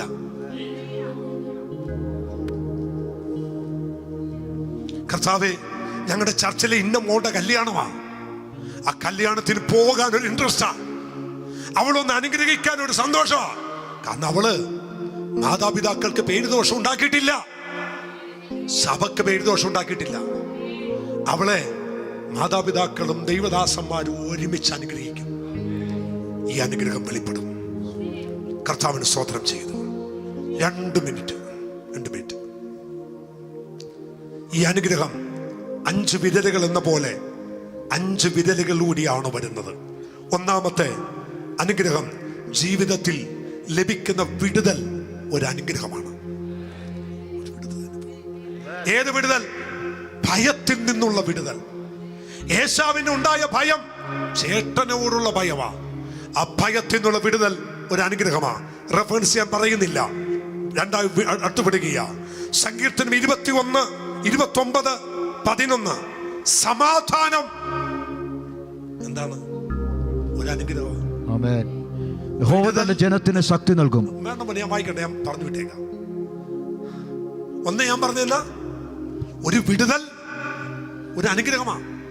നിങ്ങൾക്ക് വ്യക്തിപരമായി ദൈവം തരുന്ന ഒരു വിടുതൽ ഒരു അനുഗ്രഹമാണ്. 2, 29-11. സമാധാനം എന്താ മോനെ? ദൈവത്തിന്റെ അനുഗ്രഹമാണ്, ഒരു അനുഗ്രഹമാണ്. 3, കാലേബിന്റെ മകൾ അക്സ കാലേബിനോട് പറഞ്ഞു, അപ്പാ അങ്ങനെ തെക്കദേശത്തേക്കല്ലേ വിട്ടത്, എനിക്കൊരു ഉറവ വേണം, ഒരു നീരുറവ. ഒരു അനുഗ്രഹമാണ്. കാൽവരി ക്രൂശിൽ വിലാപ്പുറത്ത് കുത്തിയ ആ കുത്തിൽ നിന്നും ഒഴുകിയ ചോര ഒരു നീരുറവയാണ്. അതെനിക്ക് നിങ്ങൾക്ക് ഒരു അനുഗ്രഹമാണ്. സംഖ്യാപുസ്തകം 6:24. ദൈവത്തിന്റെ സൂക്ഷിപ്പ് ഒരു അനുഗ്രഹമാണ്. കർത്താവിന് നല്ലൊരു സ്തോത്രം പറഞ്ഞേ. 4 കാര്യങ്ങൾ ഞാൻ നിങ്ങളോട് ആവർത്തിച്ചു പറഞ്ഞു സമയത്തിന്റെ ചുരുക്കം കൊണ്ട്. 1, ഒരു വിടുതൽ എന്താണ്? ഒരു അനുഗ്രഹമാണ്. 2, അവൻ സമാധാനം ഒരു അനുഗ്രഹം. 3, ഒരു നീരുറവ ഒരു അനുഗ്രഹമാണ്. 4, ദൈവത്തിന്റെ സൂക്ഷിപ്പ് ഒരു അനുഗ്രഹമാണ്. ഇതിനെല്ലാം ഒത്തിരി റെഫറൻസ് ഉണ്ട്. ഇന്നലെ എത്രയോ മണിക്കൂറുകൾ ദൈവസന്നിധിയിൽ ഇരിക്കുമ്പോൾ കർത്താവ് തന്ന ഈ വചനമെല്ലാം ഞാൻ എഴുതിയിട്ട് ഇന്ന് വൈകിട്ട് 5 മണി വരെ പ്രസംഗിച്ചാലും തീരില്ല. അത്രയും കാര്യം ദൈവം ഇടപെട്ടത് ഞാൻ കുറിച്ചു വെച്ചിട്ടുണ്ട്. നിന്റെ എല്ലാ വഴികളിൽ അവൻ നിന്നെ ദൂതന്മാരോട് കൽപ്പിക്കും. ദൈവമക്കളെ, സിയോണിൽ നിന്ന് ദൈവം നിന്നെ അനുഗ്രഹിക്കും. എനിക്കൊരു അനുഗ്രഹം വേണം. എത്ര പേർക്ക് താല്പര്യം?